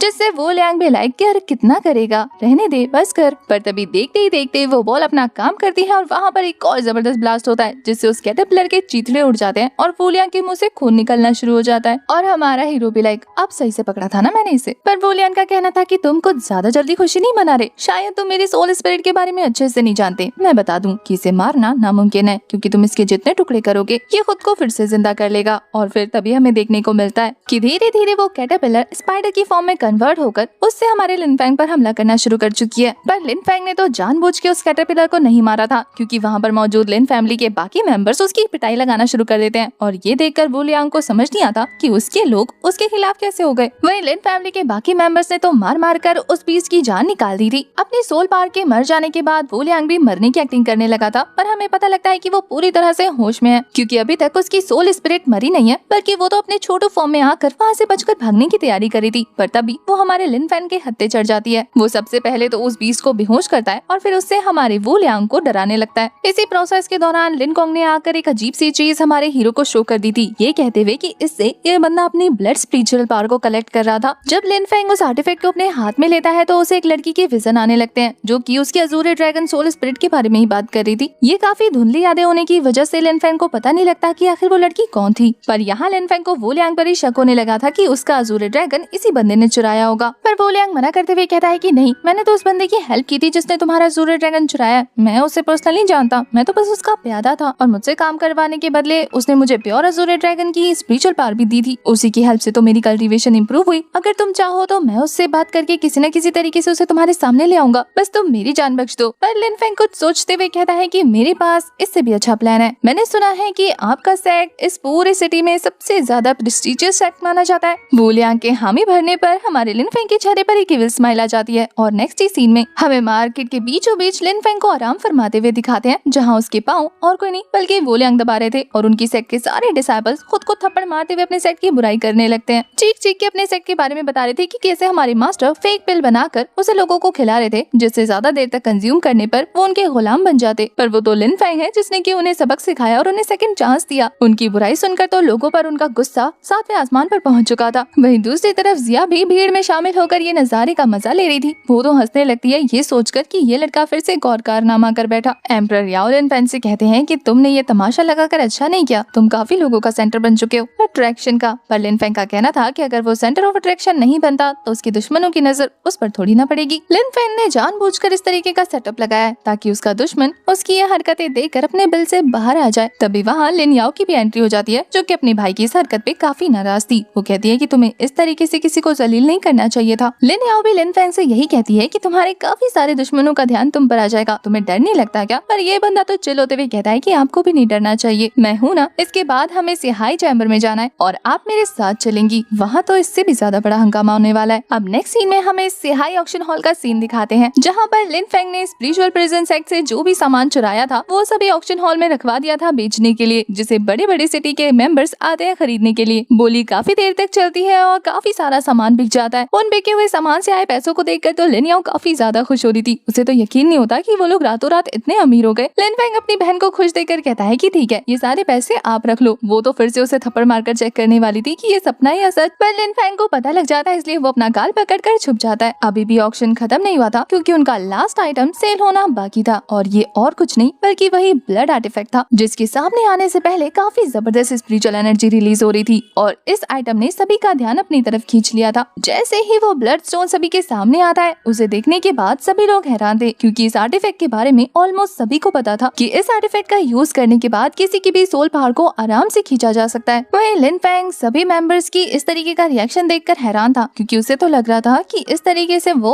अपने उस अजूरे ड्रैगन चोर को पकड़ पाएगा, क्योंकि उसे लगा था कि इस आर्टिफैक्ट के बारे में सिर्फ उसी को पता होगा और वही खरीदना चाहता होगा। पर यहाँ तो ऑलमोस्ट सिटी के सभी फैमिली को इस बारे में पता है। वो तो इस ब्लड स्टोन को देखने के बाद गुस्सा हो चुके थे क्योंकि उनके हिसाब से ये एक डेमोनिक आर्टिफैक्ट है और इसे ऑक्शन में सेल करना और इसके लिए अलाउ करना एक बहुत बड़ा क्राइम है। वो लोग नहीं चाहते थे कि इस तरीके का खतरनाक आर्टिफैक्ट किसी के हत्थे चढ़े, इसलिए काफी सारी फैमिलीज मिलकर एक साथ उसे डिस्ट्रॉय करने के लिए आगे बढ़ने लग जाती है। पर इससे पहले कि वो सभी लोग उस स्टोन तक पहुंच पाते तभी एक एनर्जी उनको हवा में ही फ्लोट करवा चुकी थी और ये काम और किसी का नहीं बल्कि जिया का था। हमें पता लगता है कि ये ऑक्शन हॉल असल में दुगु जिया का है जो कहती है कि इस आर्टिफैक्ट को सेल करने की परमिशन मैंने दी है और अगर आप लोगों में से किसी को भी इसे डिस्ट्रॉय करना है तो पहले से परचेज करे, अपने घर ले जाए और फिर डिस्ट्रॉय करता फिरे। जब तक ये ब्लड स्टोन हमारे इस ऑक्शन हॉल में अवेलेबल है तब तक अगर इसे छूने की भी कोशिश की ना तो हाथ काट कर अलग कर दिया जाएगा। ये बोलकर वो तो उन्हें जमीन पर दे मारती है। बेचारे वो सभी एल्डर्स दुगु जिया को देखकर डर गए थे क्योंकि वो इसका सामना तो नहीं कर पाते ना, ऑब्वियसली ये स्ट्रॉन्ग थी। तो वो ठंडे पड़ जाते हैं और दुगु जिया से कहते हैं कि हम तो बस इस इविल स्पिरिट को डिस्ट्रॉय करने की कोशिश कर रहे थे, हमारा कोई खास इंटेंशन नहीं है और ना ही हम इस स्पिरिट स्टोन को खरीदना चाहते हैं। अगर आप फ्री में भी देंगी तो भी हम नहीं लेंगे। तभी लिन फेंग उन्हें टोकते हुए कहता है कि आपको किसने कह दिया कि ये स्टोन इविल है? ये इविल है या नहीं किसी भी आर्टिफैक्ट को यूज करने के तरीके पर डिपेंड करता है। वैसे यहाँ लिन फेंग को इतना तो पता लग चुका था कि उसका वो एनिमी इस तरीके से तो उसके सामने नहीं आएगा, तो उसे उंगली टेढ़ी करनी पड़ेगी। तो वो एक अनाउंसमेंट करता है कि अगर किसी को भी इस आर्टिफैक्ट को खरीदने में प्रॉब्लम हो रही है तो हम उसकी आइडेंटिटी छुपा कर उसे सेल करेंगे और ये ऑक्शन नेक्स्ट डे होगा। इधर दूसरी तरफ हमें ज़ुए फैमिली के यंग मास्टर को दिखाते हैं जिसका सर्वेंट भागते भागते आकर उसे इस बारे में इन्फॉर्म करता है कि वो ब्लड स्टोन ऑक्शन हॉल में नहीं बिका। इस न्यूज को सुनने के बाद तब वो बंदा खुश होते हुए कहता है, जिसका नाम जुए कियानरान था, कि मैं जानता था हमारी जुए फैमिली के अलावा किसी भी फैमिली के अंदर इतनी हिम्मत नहीं कि उस ब्लड स्टोन को हासिल कर सके। पर तभी उसका सर्वेंट उसकी बोलती बंद करते हुए कहता है कि मास्टर, असल में लिन फेंग ने उस ब्लड स्टोन को बेचने के लिए सीक्रेट ऑक्शन अनाउंस किया है, जिसमें किसी की भी आइडेंटिटी रिवील नहीं होगी। इसका मतलब बोली ज्यादा पैसों की लग सकती है। ये सुनकर तो कियानरान को जोर का झटका लगता है। वो कहता है कि फटाफट से एक एक्सपर्ट को बुलाओ और जल्द से जल्द उस ब्लड स्टोन को खरीदने की तैयारी करो। पर वो सर्वेंट कहता है कि मास्टर, खरीदने के लिए पैसे भी तो होने चाहिए ना, हमारे पास तो नहीं है। पर वो बंदा पहले से ही भड़का हुआ था अपने सर्वेंट की इस बात पर। वो चिढ़ते हुए कहता है कि हमारे पास 10,000 साल पुरानी वो स्पिरिचुअल हर्ब रखी हुई है ना, उसे बेच दो और जल्द से जल्द उस ब्लड स्टोन को खरीदने की तैयारी करो। वही नेक्स्ट सीन में हमें लिन फेंग को दिखाते हैं, जो कि अपने घर पर ही नजर रख रहा था। तभी दू गुजिया भी उसके पास पहुंचते हुए कहती है कि कितनी अजीब बात है, तुम अपने घर से कुछ चुराने की कोशिश करने वाले हो। पर लिन फेंग कहता है कि लगता है तुम भी ये शो एंजॉय करने के लिए यहाँ पर आई हो। कि कुछ देखकर वो दू गुजिया के साथ पीछे छुप जाता है। वही दूसरे ही पल हम लिन फेंग को देखते हैं, जो कि उस ब्लड आर्टिफैक्ट को चुरा कर वहाँ से भागते हुए कह रहा था कि 80 मिलियन का ये आर्टिफैक्ट, मैंने तो आज लॉटरी लगा ली। कि तभी एक मास्क गर्ल उस पर हमला करके उसके गाल पर एक कट लगा देती है। उस मास्क गर्ल की स्पीड इतनी ज्यादा थी कि लिन फेंग को रिएक्ट करने का मौका नहीं मिलता और वो लगातार हमला करके उसे चारों तरफ से काट फाड़ देती है। लिन फेंग के पूछने पर वो कौन है और यहाँ क्या करने आई है, ये बंदी बताती है कि वो तो उससे रिवेंज लेने आई है अपनी बहन की मौत का। हमें पता लगता है कि ये और किसी की नहीं बल्कि उसी स्नेक गर्ल ज़्याओ कुई की बहन है, जिसने पॉइजन देकर लिन और लिन फेंग को मारने की कोशिश की थी। अब तक इस मास्क गर्ल ने लिन फेंग की बॉडी के अंदर अपनी स्वॉर्ड को धंसा दिया था और हमें पता लगता है कि ये लिन फेंग नहीं बल्कि उसका बहरूपिया है, जो कि अपने रियल फॉर्म में आते हुए बता रहा था कि मैं तो एक चोर हूँ जो कि डिसाइपर डिपार्टमेंट से बिलोंग करता हूँ, मैं लिन फेंग नहीं। इस लड़की का नाम लैंगली है, जो कि रियांजी डिपार्टमेंट से बिलोंग करती है। वो कहती है कि फिर भी तुम्हें मेरी बहन की मौत के बारे में तो कोई ना कोई क्लू होगा। वो बंदा बताता है कि तुम्हारी बहन ने एक ए रैंक का मिशन लिया था और उसे कंप्लीट ना कर पाने के बाद वो खुद से खुद को खत्म कर चुकी थी। लैंगली को यकीन नहीं होता कि उसकी बहन तो सी सेक्शन के सारे मिशन लेती थी ना, आखिर वो ए सेक्शन के मिशन कैसे लेने लगी। पर ये बंदा बताता है कि उसे भी नहीं पता, शायद प्राइस कुछ ज्यादा ही हाई था। इससे ज्यादा उस बंदे को कुछ नहीं पता था क्योंकि वो डिसाइपल डिपार्टमेंट से बिलोंग करता है ना। ज़्याओ कुई को वो मिशन किसने दिया था उसके बारे में भी इस लड़के को कोई आइडिया नहीं होता। तो लैंगली इसके बाद उस बंदे को जान से मार देती है। पर अभी उसे आधे से ज्यादा सवालों के जवाब नहीं मिले थे, जिसके लिए वो लिन फेंग को ही दोषी ठहरा रही थी। पर तभी लिन फेंग खुद उसके सामने आ जाता है। वो उस पर भी हमला करने जाती है, पर वो तो 2 फिंगर से ही उसके अटैक को रोक चुका था। लिन फेंग यहाँ लैंगली को मैनिपुलेट करते हुए कहता है कि तुम मुझे मारना चाहती हो, मुझे मारने से क्या तुम्हारी बहन के रिवेंज का बदला मिल जाएगा? जरा सोच के देखो, तुम्हें भी ऐसा लगता है कि तुम्हारी सिस्टर ने खुद को मारा है? मुझे तो ऐसा लगता है कि जिसने उसे मारा है वो तुम्हारा फायदा उठाकर मुझे मरवाना चाहता है। एक तीर से उसके 2 शिकार हो जाएंगे। ये चीज तो लैंगली के आगे भी सेंस बना रही थी। और जब दूर से दू गुजिया ये सारी बातें सुनती है तो वो कहती है कि ये लड़का सच में लोगों को बेवकूफ बनाने में एक्सपर्ट है। वही लैंगली उस किलर के बारे में जानना चाहती थी, तो वो लिन फेंग से पूछती है कि तुम कहना क्या चाहते हो, साफ साफ कहो। पर लिन फेंग तो उसे साथ मिलकर काम करने को कहता है। वो लाइट में रहेगा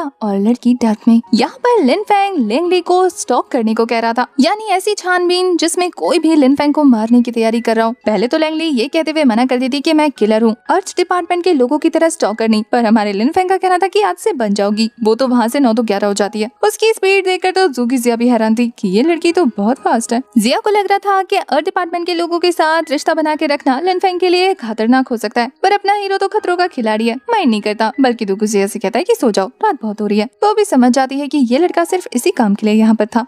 नेक्स्ट सीन में लिन फेंग को डोंगलिन सिटी दिखाया जाता है, जहाँ पर रेस्टोरेंट में बैठे बैठे वो आसपास के लोगों की बातें सुन रहा था, जो अपने सिटी लॉर्ड की काफी तारीफ करते हैं। वहीं तभी हमारे लिन फेंग को एहसास हो जाता है कि कोई उसका पीछा कर रहा है। तो वो कहता है कि काफी देर से मेरा पीछा कर रहे हो, अब सामने भी आ जाओ। ये और कोई नहीं बल्कि दू गुजिया थी, जिसे सामने देखने के बाद लिन फेंग चौंकते हुए कहता है कि तुम सच में मेरा पीछा कर रही थी। यहाँ पर लिन फेंग ऐसे शो करने की कोशिश कर रहा था जैसे कि उसने तुक्का मारा, लेकिन उसका तुक्का सही निशाने पर जाकर लगा। वही दू गुजिया भी यही सोच रही थी कि मैंने तो अपनी सांसों को अच्छे से छुपाया था, वही तो सोचो इसने पता कैसे लगाया। पर यहाँ पर जिया लिन फेंग के लिए एक न्यूज लेकर आई थी, वो भी ये कहते हुए कि वो ब्लड स्टोन और कहीं नहीं बल्कि जुए फैमिली के पास है। लिन फेंग को भी इस बारे में खबर लग चुकी थी, इसलिए वो जुए फैमिली के बारे में और भी इन्फॉर्मेशन पूछने की कोशिश कर रहा था। पर जिया कहती है कि थोड़ी देर में तुम्हारे सामने उनकी इन्फॉर्मेशन खुद चल के आ रही है। तभी दिखाते हैं कि मार्केट पर एक बीस ने हमला कर दिया था, जो कि पागलों की तरह इधर उधर भागते हुए इनोसेंट पीपल को टारगेट करने वाला था। कि तभी लिन फेंग उसे रोकने की कोशिश करने जाता है। उससे पहले ही वहाँ पर दो और कल्टीवेटर्स आकर उसका हमला रोक लेते हैं। उनमें से एक बंदा तो अपने स्पिरिचुअल स्नेक का यूज कर रहा था। उसने काफी आराम से उस राइनोसोरस के हमले से उस लेडी को बचा लिया था और वो टशन मारते हुए अपने पार्टनर के आगे फ्लेक्स कर रहा था, जिसका नाम बायराओ है। वो कहती है कि तुम तो यहाँ आ भी नहीं रहे थे, मैं तो तुम्हें जबरदस्ती लाई हूँ। उसके पार्टनर का नाम चेंजुआन है। जब वो दोनों आपस में बात करने में बिजी थे कि तभी वो बीस्ट मौका पाकर उन पर हमला करने जाता है। चेंजुआन के पास काफी सारे हिडन सीक्रेट वेपन्स थे, जिनका यूज करके वो उस राइनोसोरस पर एक धमाका कर देता है, पर इससे उसे कुछ होता नहीं, बल्कि वो तो दोबारा और भी ज्यादा पावर गैदर करके हमला करने वाला था कि तभी आसमान से एक बंदे की एंट्री होती है, जिसने एक जबरदस्त पंच के साथ उस राइनोसोरस पर लैंडिंग की थी। वो राइनोसोरस तो वहीं पर ढेर हो जाता है। वहीं ये बंदा और कोई नहीं बल्कि ज़ोए फैमिली का हेड है, जो कि 100 बीस्ट पवेलियन पर इल्जाम लगाते हुए कहते हैं कि इस बीस्ट की रिस्पॉन्सिबिलिटी उनके सर पे थी, लेकिन वो इसे सही से संभाल नहीं पाए। सजा के तौर पे उन्हें 20,000 स्पिरिट स्टोन देने होंगे और साथ ही 100 कोड़े खाने होंगे। ये सुनकर 20 पवेलियन का एल्डर तो काफी बुरी तरीके से कांपना शुरू कर चुका था, पर अब वो कुछ कह नहीं सकता क्योंकि गलती उसकी है। इधर सिटी लॉर्ड ज़ोए चैन और भाई को उनकी हेल्प करने पर थैंक यू बोल रहे थे और साथ ही वो उन दोनों को अपने मेंशन में मेहमान नवाजी करने का मौका देने के लिए इनवाइट भी करने लगते हैं, पर दोनों ही बात को काफी घुमा फिरा कर इस रिक्वेस्ट को मना कर देते हैं क्योंकि अभी उनके लिए इन फैमिली पर भरोसा करना मुश्किल है। वहीं तभी दौड़ते दौड़ते कैनरन भी हाजिर हो जाता है, जो कि अपने फादर को इस बारे में अपडेट देता है कि सिटी के बाहर फिर से डाकुओं का हमला हुआ है। तो उसके फादर अपने सिटी के लोगों को प्रोटेक्ट करने के लिए फटाफट वहाँ से निकल जाते हैं। उनके जाने के बाद बाय और चैन को तो समझ नहीं आता कि वो लोग भी ईस्ट की तरफ से आए थे, पर उन्हें तो कोई डाकू नहीं दिखा। पर ज़ोए कैनरन उन्हें अपनी बातों में लपेटते हुए इस बात पर कन्विंस कर लेता है कि लुटेरे सिर्फ सिटी के उन लोगों पर हमला करते हैं जो कि व्यापार करके आ रहे होते हैं। कैनरन कहता है कि मेरे फादर काफी सालों से उन लुटेरों को यहाँ सिटी से दूर करने की कोशिश कर रहे हैं, पर उनकी तादाद है कि बढ़ती जा रही है। यहाँ पर कैनरन काफी चालाकी से उन दोनों से कहता है कि आप दोनों भी पावरफुल हैं, क्यों ना आप दोनों मेरे फादर की हेल्प करें। क्या पता आप दोनों के हेल्प करने के बाद हमारी सिटी हमेशा हमेशा के लिए डाकुओं के प्रकोप से आजाद हो जाए। यहाँ कैनरन के साथ साथ आसपास के लोग भी इस बारे में रिक्वेस्ट करने लगते हैं, जिससे दोनों को ना चाहते हुए भी मानना पड़ता है। और ये चीजें हमारे लिन फैन ने भी नोटिस कर ली थी कि इस लड़के ने कितनी आसानी से इन दोनों को मैनिपुलेट कर लिया। हालांकि वो दोनों कल्टीवेटर काफी ज्यादा स्मार्ट है, लेकिन यहाँ इतने सारे लोगों से घिरे होने की वजह से वो मना नहीं कर पाई। अब तक दो गुजिया अपनी इन्फॉर्मेशन देने के बाद वहाँ से निकल चुकी थी, तो हमारा हीरो भी वहाँ से चल देता है। पर तभी कुछ दूर आगे बढ़ने पर चारों तरफ से मास्क मैन उस पर हमला करना शुरू कर देते हैं, पर वो मास्क मैन लिन फैंग के आगे इतने कमजोर थे कि वो एक ही ब्लास्ट से उन चारों को ढेर कर चुका था और उसे उनकी बॉडी पर लगा हुआ बग भी नजर आ जाता है, जिसकी हेल्प से कोई उन लोगों को कंट्रोल कर रहा था। वहीं हम दूर बैठे एक ओल्ड मैन को देखते हैं, जो कि अपने पास मौजूद छोटे कीड़ों की हेल्प से उन लोगों को कंट्रोल कर रहा था। उस बुढ़े को तो अपनी पावर्स पर इतना ज्यादा गुरूर था कि उसे लगता है कि लिन फैंग उस तक कभी नहीं पहुंच पाएगा, पर हमारा हीरो नेक्स्ट ही सेकंड में उसके बाजू में खड़ा हो जाता है। यहाँ ओल्ड मैन चालाकी से लिन फैन पर भी वो बग छोड़कर उसे कंट्रोल करने की कोशिश कर रहा था, पर लिन फैन तो उसी के बग को उसी के खिलाफ कर देता है। लिन फैन के ऐसा करने की वजह से जितने भी पर्सन को ये ओल्ड मैन कंट्रोल कर रहा था, वो सभी उसी के खिलाफ होकर उस पर हमला करना शुरू कर देते हैं, पर वो बंदा उन सभी से जान बचाकर वहाँ से निकल जाता है। यहाँ जिया को समझ नहीं आता कि ये बुढ़ा कौन है और लिन फैंग इससे फाइट कर रहा है, इसे मारा क्यों नहीं। पर लिन फैंग भी लाइक वो जो कोई भी था मुझे मारने नहीं बल्कि मेरे पावर को टेस्ट करने आया था, और उसे जिसने भी भेजा होगा उसे पता लग जाएगा कि मैं कोई आम बंदा नहीं। हमें पता लगता है कि इस ओल्ड मैन को भेजने वाली और कोई नहीं बल्कि लैंगली है, जिसने लिन फैंग का ऑफर एक्सेप्ट करने से पहले उसकी पावर को टेस्ट करना जरूरी समझा था, और अब वो समझ जाती है कि लिन फैंग कोई आम बंदा नहीं, मतलब उसके काफी काम का है। दूसरी तरफ कैनरन को दिखाते हैं, जो कि चेन और बाई को अपने साथ ले जाकर उन पर अपने मास्क मैन से हमला करवा देता है, पर ये दोनों काफी ज्यादा पावरफुल थे, इसने अकेले ही उनके काफी सारे सोल्जर्स को मार दिया था, और अब वो समझ जाते हैं कि ये बंदा अच्छा तो नहीं है और यहाँ पर उसके बुलाने के पीछे कोई मोटिव है। वहीं कैनरन का कहना था कि मेरा मोटिव तुम लोगों के सामने जल्दी रिवील हो जाएगा, क्योंकि अभी थोड़ी देर में तुम सेंसलेस होने वाले हो। उसने इन दोनों की चाय में एक जहर मिला दिया था, जिससे ये अनकॉन्शियस हो जाएंगे, और फिर ये उन्हें उठाकर अपने साथ माउंटेन ले जाता है, एक ऐसी जगह पर जहाँ पर वो इस ब्लड स्टोन का यूज करके इन दोनों कल्टीवेटर्स की स्पिरिचुअल पावर को एब्जॉर्व कर लेगा। आखिर इस आर्टिफैक्ट का यूज भी तो करना है उसे, और उसके लिए उसे ये दोनों कल्टीवेटर बेस्ट लगे क्योंकि ये सच में अमेजिंग थे। तो वो उन दोनों को उल्टा लटकाकर उनके ब्लड निकालने वाला था। इसी बीच चैन को होश आ जाता है और वो अपने पास मौजूद एक सीक्रेट वेपन का यूज करके खुद को छुड़ाने की कोशिश कर रहा था। वहीं दूसरी तरफ लिन फैंग को दिखाते हैं, जो कि जंगल पहुंच जाता है और दुगुजिया भी उसके पीछे पीछे पहुंच जाती है। यहाँ पर लिन फैन एक पेड़ पर हमला करके कहता है कि वो इस पेड़ से चौथी बार गुजर रहा है। लिन फैन यहाँ पर किसी चीज की तलाश में आया था, पर काफी देर से ढूंढने के बावजूद भी उसे वो चीज नहीं मिल रही थी। तभी पीछे से उस पर एक थंडर हॉर्न वाला लायन अटैक करना शुरू कर देता है, जिसके अटैक को रोकते हुए हमारे हीरो को फील हो गया था कि उसकी बॉडी से जो थंडर रिलीज हो रहा है वो काफी ज्यादा अमेजिंग है। पर ये बीस्ट लिन फैंग से पावरफुल था, तो वो थोड़ा डिस्टेंस बनाते हुए अपने पास से अपना कैनन बाहर निकाल लेता है। लिन फैंग को लग रहा था कि वो एक ही शॉट में इस बीस्ट का खेल खत्म कर देगा, पर उसकी उम्मीदों पे पानी तब फिर जाता है कि जब उसके एक ही अटैक करने पर ये बीस्ट उसके अटैक को खा जाता है और उसे कुछ भी नहीं होता। पर लिन फैंग हार मारने वालों में से थोड़ी ना है, वो लगातार हमले पे हमला किए जा रहा था, जिससे जिससे वहाँ पर जबरदस्त ब्लास्ट होने शुरू हो जाते हैं। एक ब्लास्ट से तो वो खुद हिट हो जाता है, पर फाइट करते हुए जितनी बार भी लिन फैन उस बीस्ट की बॉडी से थंडर एब्जॉर्ब कर रहा था, उतनी बार उसकी बॉडी में उसे नई ताजगी और एनर्जी फील हो रही थी। जिस पर इमॉर्टल लॉर्ड याओ कहते हैं कि हाँ, ये थंडर काफी ज्यादा रेयर, एक्सट्रीमली यंग थंडर है, जिसका फोर्स किसी ट्रेजर की तरह माना जाता है। अगर तुम्हारी बॉडी पर ये थंडर आया और तुमने इसे रिफाइन किया तो तुम्हारी फिजिकल बॉडी काफी ज्यादा पावरफुल, एनहेंस और स्ट्रॉन्ग हो जाएगी। पर इस थंडर का प्रेशर इतना ज्यादा इंटेंस होता है कि 3 स्ट्राइक से ज्यादा खाने के बाद तुम ऊपर पहुंच जाओगे। जीनियस से जीनियस कल्टीवेटर के लिए भी इस थंडर स्ट्राइक को झेलना नामुमकिन है, क्योंकि ये थंडर स्ट्राइक सीधा आपके सोल स्पेस में हमला करना शुरू कर देती है और उसे पूरी तरह से शटर कर देती है। और तुम्हारे केस में तो ये और भी ज्यादा रिस्की हो जाता है, क्योंकि तुम्हारा ये सोल स्पेस पहले से ही बहुत कमजोर है। तो मेरे भाई, मैं तुझसे सिर्फ एक ही बात बोलूंगा, इस थंडर लाइन से थोड़ा डिस्टेंस बना के रखो। जैसे कि ये सुन के हमारा लिन फैंग बड़ा मानने वाला था, वो तो उड़ता तीर खुद पे लेने वालों में से है। पहुंच जाता है उस लाइन के पास और वो भी उसका थॉर्न पकड़ के उससे कहता है कि बेटे थंडर रिलीज कर, जैसे कि जनाब फोन हो और ये उनका चार्जर। जब देखता है कि थंडर उसकी बॉडी में एंटर हो रहा है लेकिन इसकी इंटेंसिटी कम है, तो वो उस बीस्ट को गुस्सा दिलाने लगता है, जिससे कि वो और ज्यादा जोर से थंडर रिलीज कर रहा था। बेचारे एम्परर याओ को समझ नहीं आता कि आखिर ये लड़का क्यों जानबूझकर मौत के मुंह में जाना चाहता है। पर लिन फैंग का कहना था कि इतने दिनों से आराम करते करते कमर दुख गई होगी ना, अब थोड़ा काम करो, चलो रिपेयर करो अपने इस छोटे से घर को जिस पर कब्जा मार कर बैठे हो। यहाँ पर लिन फैंग उस बीस्ट के थंडर से अपने सोल स्पेस को डैमेज किए जा रहा था, वहीं एम्परर याओ लगातार उस जगह की मरम्मत किए जा रहे थे। लिन फैंग ने उस बीस्ट को इतना ज्यादा गुस्सा दिला दिया था, अब उसके थंडर स्ट्राइक इतने ज्यादा पावरफुल हो चुके थे कि एक एक स्ट्राइक लिन फैंग की बॉडी को पूरी तरह से डैमेज कर रहा था। उसका सोल स्पेस बुरी तरीके से शटर हो चुका था और अब तो वो डैमेज उसकी बॉडी पर भी साफ साफ विजिबल थे। उसकी हालत खस्ता हो चुकी थी, लेकिन फिर भी बंदा था कि उस बीस्ट को छोड़ने का नाम ही नहीं ले रहा था। तो अब ये देखते हुए कि ये लड़का तो हार नहीं मानेगा, एम्परर याओ अपनी पूरी स्पिरिचुअल पावर का यूज करके उस जगह को फिर से पहले जैसा कर देते हैं। वहीं ऐसा होते ही लिन फैंग पहले से 10 गुना ज्यादा पावरफुल हो चुका था, तो वो उस बीस्ट को उठाकर जोर से एक पेड़ पर दे मारता है। दूर से जब ये नजारा दुगुजिया देखती है तो उसे भी यकीन नहीं होता कि ये लड़का किस तरीके का मॉन्स्टर है, इतनी सारी स्ट्राइक्स खाने के बाद भी सही सलामत है। वही लिन फैंग तो अपनी नई पावर का यूज करके उस बीस्ट पे इतनी बुरी तरीके से पंचेस मारता है ना, जिससे जोरदार धमाके के साथ वो बीस्ट अपने छोटू फॉर्म में आ जाता है। वो तो उसे पूंछ से उल्टा पकड़कर सीधा आगे आते हुए कह रहा था कि काफी अच्छा शो एंजॉय कर लिया ना, चलो अब टिकट के पैसे दो। ये बात वो दुगुजिया से कह रहा था, जो कि अपने पास मौजूद एक फॉर्मेशन कैंपस निकाल कर उसकी तरफ थ्रो कर देती है। ये कंपास ऐसा वैसा कंपास नहीं था, बल्कि इस पूरे जंगल में अलग अलग जगह पर मौजूद पोर्टल्स को शो कर रहा था। और ये कोई ऐसे वैसे पोर्टल्स नहीं थे, बल्कि ऐसे पोर्टल्स थे जो कि सीधा हमारे लिन फैंग को उसके दुश्मन तक ले जाएंगे, यानी कि उसके पास जिसके पास वो ब्लड स्टोन मौजूद है। हमारी दुगुजिया काफी ज्यादा स्मार्ट है, उसने उसमें ट्रैकर लगा दिया था और ये कंपास उसी ट्रैकर को फॉलो कर रहा है। यहाँ पर मौजूद पेड़ कोई नॉर्मल पेड़ नहीं है, बल्कि पोर्टल्स हैं और ये सभी पोर्टल्स अलग अलग जगह ओपन होते हैं। तो लिन फैंग दुगुजिया को अपने साथ चलने को कहता है, क्योंकि पीछा करते करते थक गई होगी ना बेचारी। वो तो कहती है कि तुम्हें बुरा नहीं लगा, पर हमारे हीरो का कहना था कि बुरा क्या लगना, अगर तुम पीछे रह जाती तो शो मिस हो जाता ना। दूसरी तरफ क्यान रैन को दिखाते हैं, जो कि उस ब्लड स्टोन का इस्तेमाल करने ही वाला था। उसके साथ ही सारी तैयारी कर लेते हैं कि तभी वो उन दोनों मास्क मैन को मार देती है, जो कि उसे लेकर आने वाले थे। ये देखकर क्यान रैन उसे गले से पकड़कर उठा लेता है। अभी वो काफी ज्यादा वीक फील कर रही थी, ऐसा इस वजह से क्योंकि जो पॉइजन उसे क्यान रैन ने दिया था उसका असर अभी भी उसकी बॉडी में था। पर इससे पहले कि ये बंदा उस ब्लड स्टोन का यूज कर पाता, तभी जेन जुआन वहाँ पर एक जबरदस्त ब्लास्ट करते हुए उस लड़की को लेकर वहाँ से निकल जाता है। जितनी देर में ये बंदा उस ब्लास्ट के धुएं से बाहर निकलता, उतनी देर में ये दोनों काफी आगे निकल चुके थे। पर क्यान रैन काफी रिलैक्स था, क्योंकि उसे लग रहा था कि वो अपनी पावर की हेल्प से इन्हें वापस बुला लेगा। पर उसके स्ट्राइक थ्रो करने पर कमजोर फील करने की वजह से बाई तो हिट हो जाती है, लेकिन जेन जुआन उसे गोद में उठाकर वहाँ से भागने लगता है, क्योंकि उसे कुछ नहीं हुआ था। अब तक जेन जुआन को इतना तो पता लग चुका था उस ब्लड स्टोन को देखकर कि इस बंदे के इरादे नेक नहीं है। क्यान रैन ने उन दोनों के पीछे गार्ड्स छोड़ दिए थे, वो इतनी आसानी से अपने बकरों को जाने नहीं देना चाहता था। ये देखकर जेन जुआन वहाँ से भाग निकलने में प्रायोरिटी दिखा रहा था। और इसी सीन के साथ हमारा ये वाला एपिसोड हो जाता है खत्म। आपको इस सीरीज की एक्सप्लेनेशन कैसी लगी कमेंट करके जरूर बताना। नेक्स्ट एपिसोड के लिए भर भर के कमेंट करें और साथ ही हाइप करना ना भूलें। तब के लिए bye bye, tata, take care.